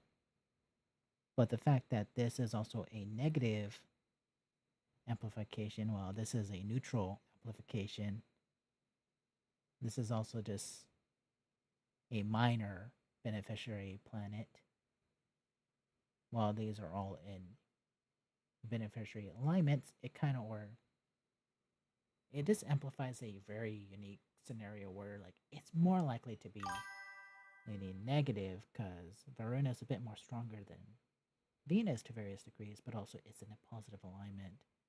It kind of makes it very muddy. Where like overall, like this could be like overwhelmingly positive in financial perspectives, but also like there is a very interesting, bizarre feature of like it's positive, but it's negative, but also it's very much over too much of something or too much of everything. Kind of like financials And the fact that these planets all have something to do with financials, like as I mentioned here, like with Quora, this is a minor financial planet, believe it or not. It has to do with charisma, influencers, memorabilia, and so forth, being iconic. Venus is with cash flow, beauty, it's like jewelry, luxuries, and so forth. Varuna is also a financial planet, but else very minor though. Very, very minor, in fact. But it's an amplification point, so it ex- it expands, but like again, it's not very favorable because it's too much of something or everything. With Jupiter, it's an overreaching point, and so is Varuna, Venus, to various degrees at least. But Varuna, Jupiter, Ixion, which is right here, is also another overreaching points. Now, what overreaching points are, or symbolism is that these celestial bodies they interact with pretty much every single random subject you could think of. Doesn't matter if it's love, money, sex, finances, business, law. Doesn't matter. Like it will interact with that subject by default. But so like whether you're,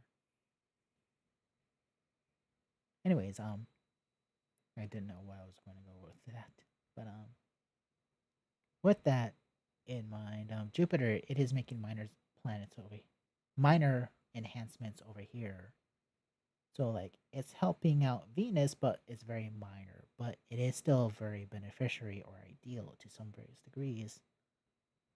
But it's also a broken, if not separating, with Varuna. So it's like it's not that strong with any positive influences fully kind of override any negative. But this is also, again, the positive is kind of outweighing the negative in its own way if we're talking about the synchronization of the asymmetrical pattern overall, whether it is here or over here, which this pattern right here is referred to as the mystical triangle, which if financial planets are here, it's actually very beneficiary, which there is one, two, three.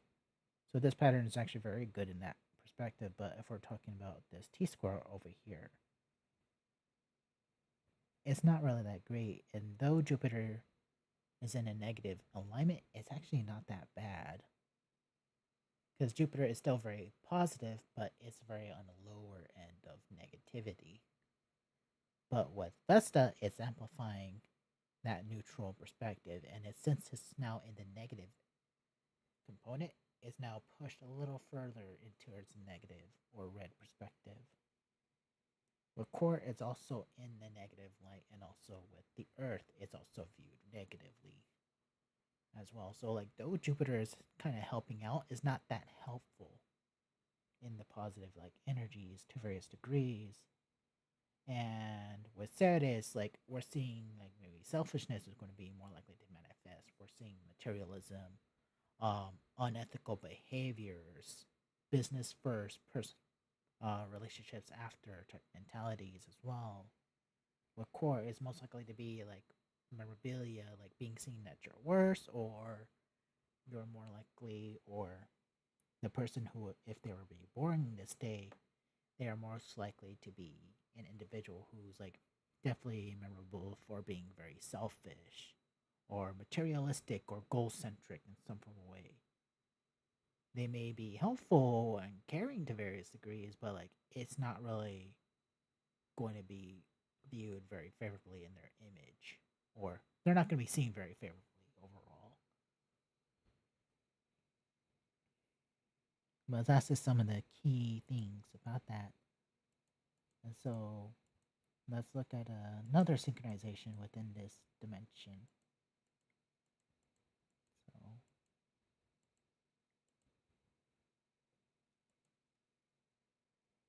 but let's look at the zodiac 7. We see here Senna's interacting with it, which that's not really a good sign either. So, and the Zodiac 7, which is just a group of sectiles, biseptiles, and triseptiles, which is these purple lines you see here, they are very neutral, but they are also much more powerful than an ordinary enhancement, which is those green lines. So, it interacting with Sedna and sure Uranus as well, but this is broken, so it's like it's gonna be like a very minor like influence of like popularity because that's what Uranus symbolizes. It's also like with global, like the audience of the world and so forth. Globalizations or spreading messages or things in relation to the world is also of the internet and so forth. So it is separating, but with also with um Senna here, Senna it symbolizes things to do like with corruption in this case.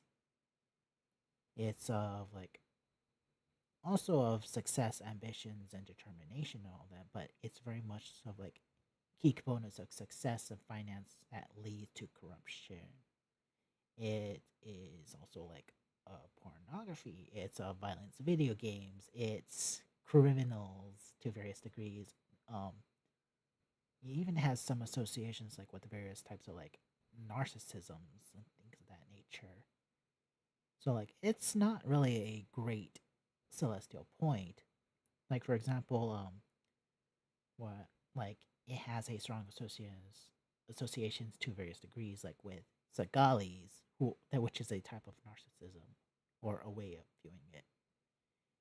Think of it as a type of narcissism. So it's not really that great, overall. But again, Ceres is also interacting with these 2 points as well, which, as I mentioned, like it's conjunction with these 2 points, so like it's also neutral amplification. So it's just amplifying the negative components of Ceres and with Uranus. Now with Uranus, it's also of changes, it's of revolutions as well. Yes, it's to deal with the masses and politics and so forth, but in this case, it's broken between both of these points. So like it's separating away. So the influences and positive influences is starting to fade or is not that strong. But with Senna, the negative amplifications of like this negative energy is very prominent as well. Overall, with Earth also contraparallel to Mars, this is sort of like again that mentality of like don't push me around for like whatever reason. So that is the kind of mentality.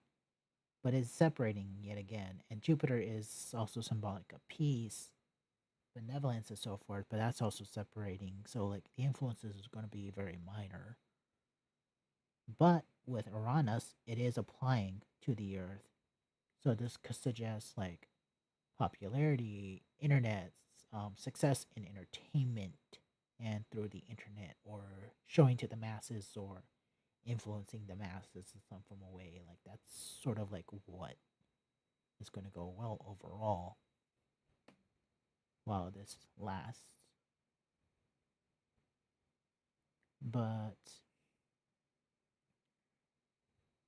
if we're just looking at patterns, um,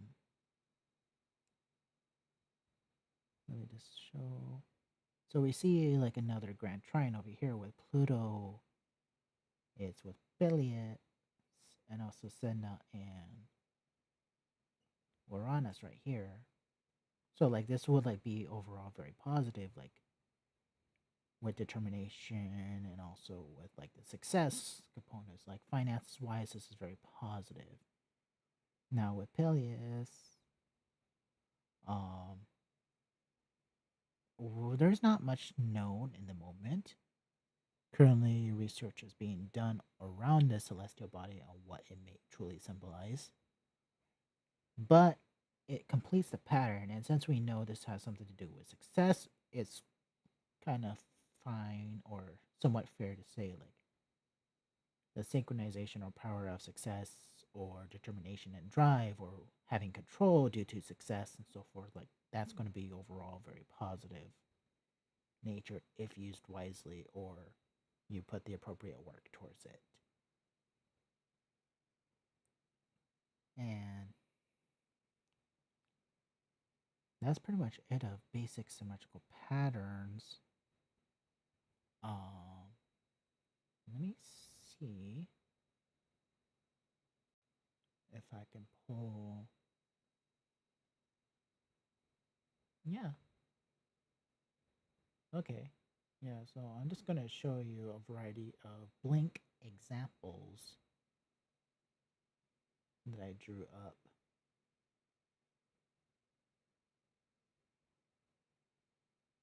And we'll just go over the general shapes of what they are. So right here we have a quad synchronization within the declinations or a pyramid in some ways. This is common in either the declinations or latitudes as you see here as I named it. But if this is the declinations or latitudes, this is the vertical positions of how far north or south a celestial body will be. So let's go into the next. This is referred to as the golden rectangle. As you see here, it is a general rectangle. Two oppositions, which is in red. Two trines, which is the dark green. And two sextiles, which is the light green. This is the grand sextile pattern. This is also referred to as the crib in some occasions. Two trines right here, and three sextiles, and one opposition. The grand trine, which is three trines right here, it is one of the most powerful three-planet synchronizations. This is this example of a Magi pyramid. This is just one of many examples, at least, of how they may form. Sometimes they're just a line of just interacting with 2 to 3 planets on the same side. Sometimes they're like this, or like the other pattern that I showed you. This is Metron's cube. As you can see here, this is like a situation where like 6 planets are all in perfect synchronization towards each other. And it kind of just resembled that 3D like dice sorts. This is the mighty fortress. So these blue lines is the quincunxes. The quincunxes are overall very neutral points within the chart. And it doesn't matter what it is. Usually they lean towards positive, but let's say a point like Saturn, for example, or Sedna was at one of these blue points, the alignment would be very negative. And also, it's not just those planets, but also with their midpoints as well, and also the asteroid Sappho, but not its midpoints. But yeah, there's just 3 quincunxes, 2 sextiles, and 1 square, which is this red line over here.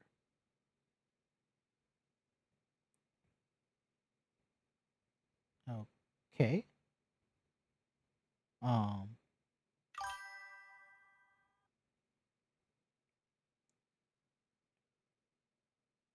That was just odd.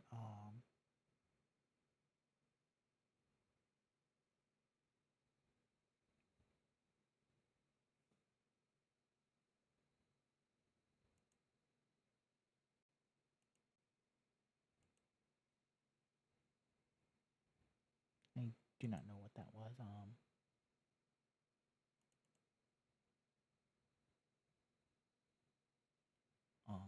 Anyways, so this is the sextile pattern, or sometimes referred to as the mini trine, as I mentioned before.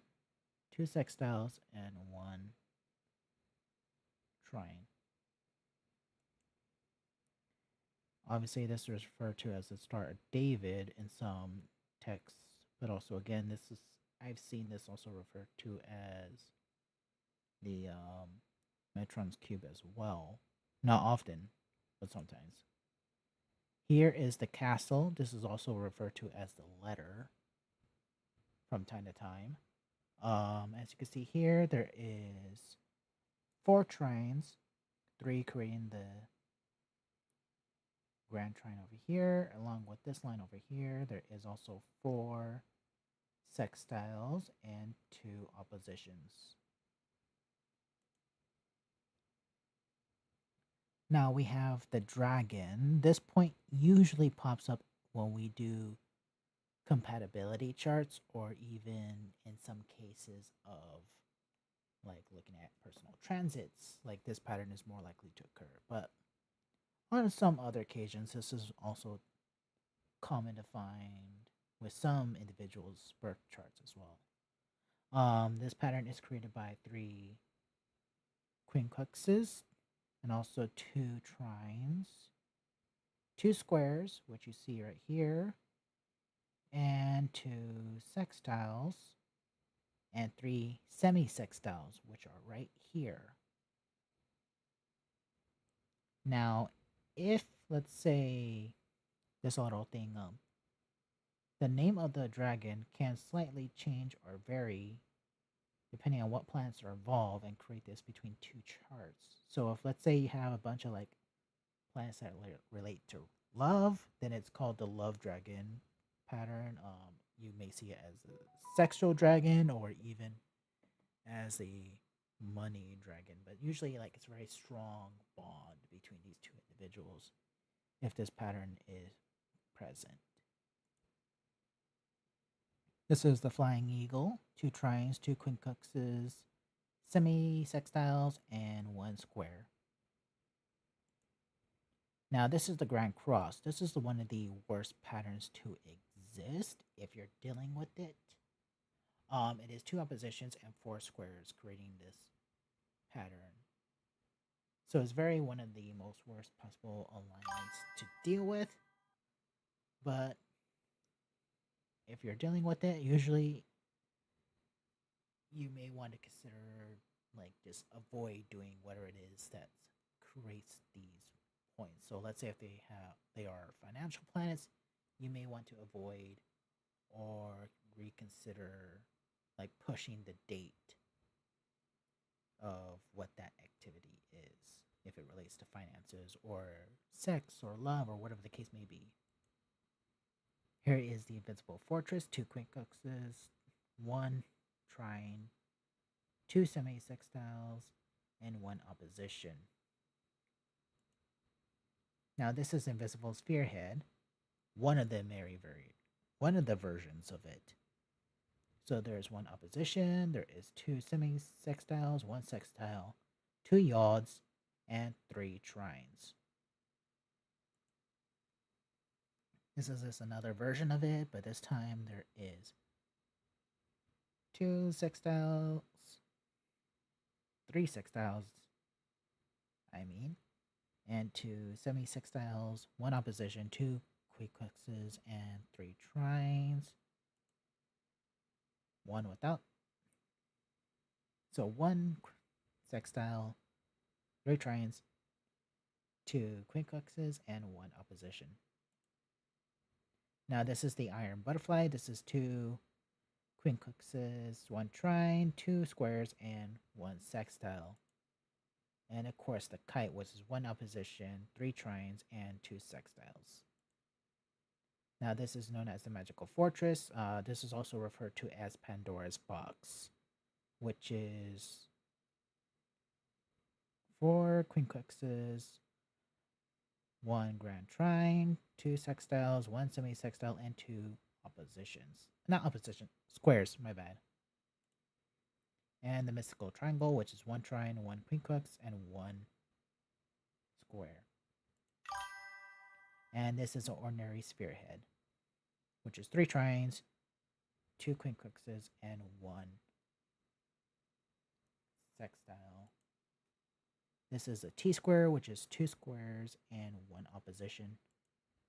And this is what is referred to as a yod, or also known as God's finger, which is two quincunxes and one sextile.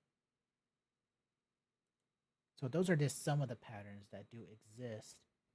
There's hundreds of more of them, but if you are interested in learning that, there is one book I would strongly suggest you to look at. And let me see if I can find it real quick.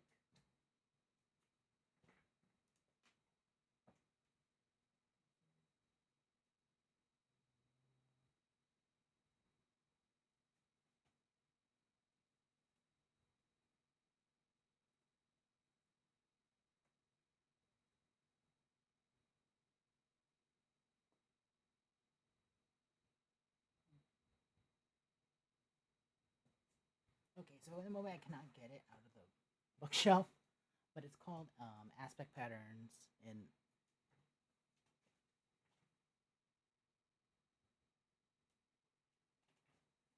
Aspect Pattern by Huber. So like they'll have like about like 50 or 70 something like different patterns. They're all random, like 12, like in this particular like setting, like aspects that you could find and create in terms of using the 30-degree aspect family or the Zodiac 12 family. So like it'll give you all the random patterns that you could look. There's the running man, there's the cradle, you'll see the telescope pattern, you'll see like Mighty Fortress and so forth. Like there is so many random like patterns and synchronicity that you could find within that book. Another book that I would recommend. Actually, let me try to see if I can pull them out together. um,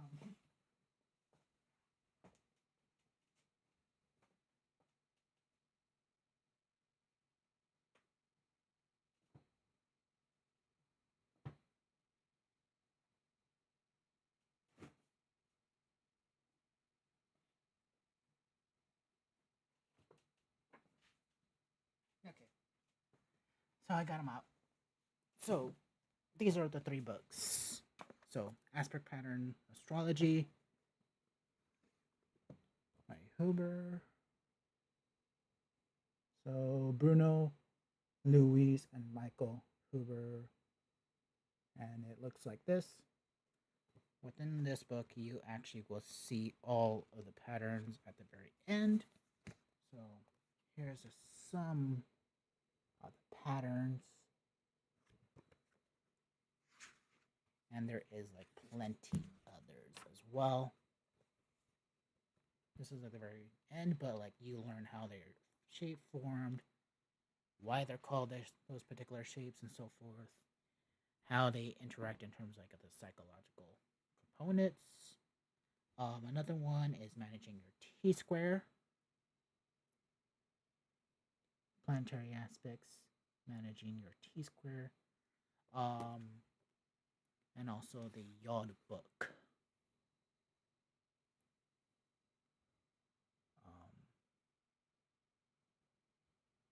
Yeah, so all these books you see here,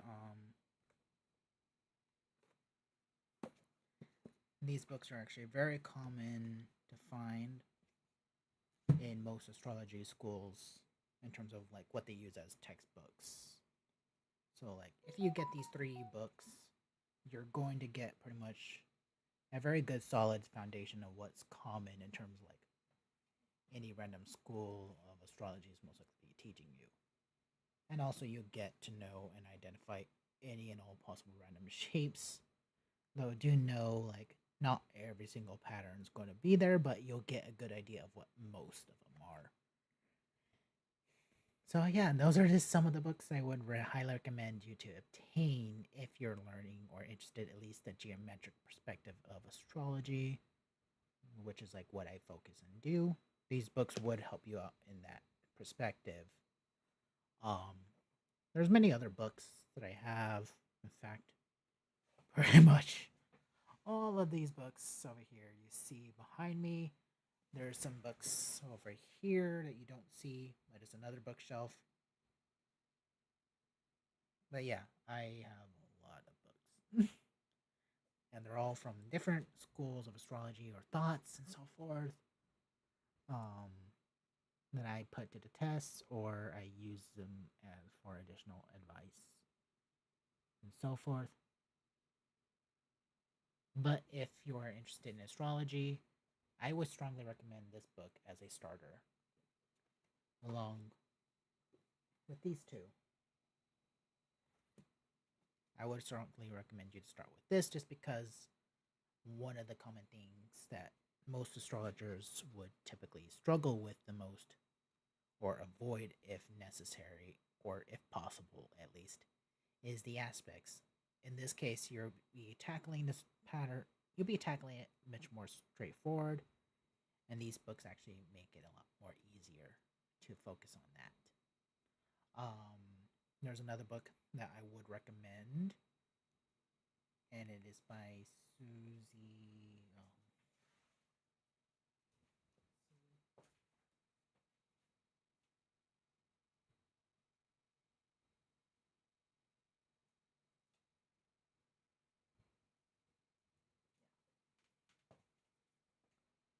It is The Aspects in Astrology by Sue Tompkins.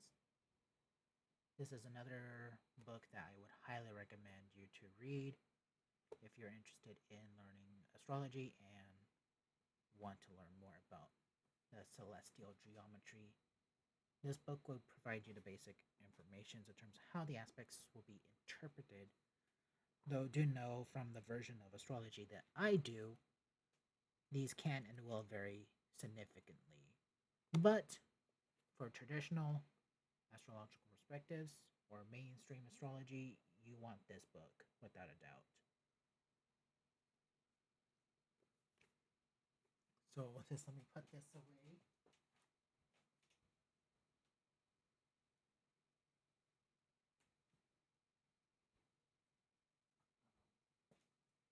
Lastly, here's another book, Aspects and Personality. This is psychological analysis of the aspects and patterns and all that I would highly recommend. It's definitely an astrology book, but it does go over some psychological aspects and components that I would highly recommend as well. And there's many other books that I would highly recommend as well. Pretty much any of the books from Liz Green is a good example of the psychological components of both myth, astrology, and personality.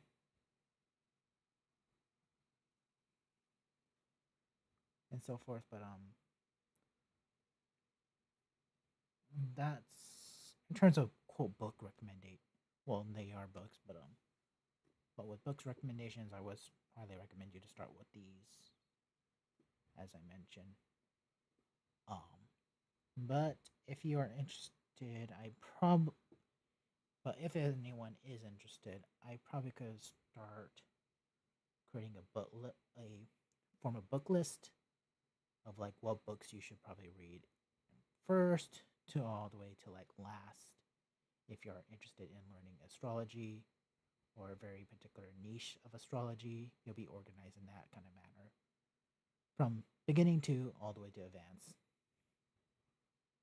But I guess till then, see you all soon. Bye.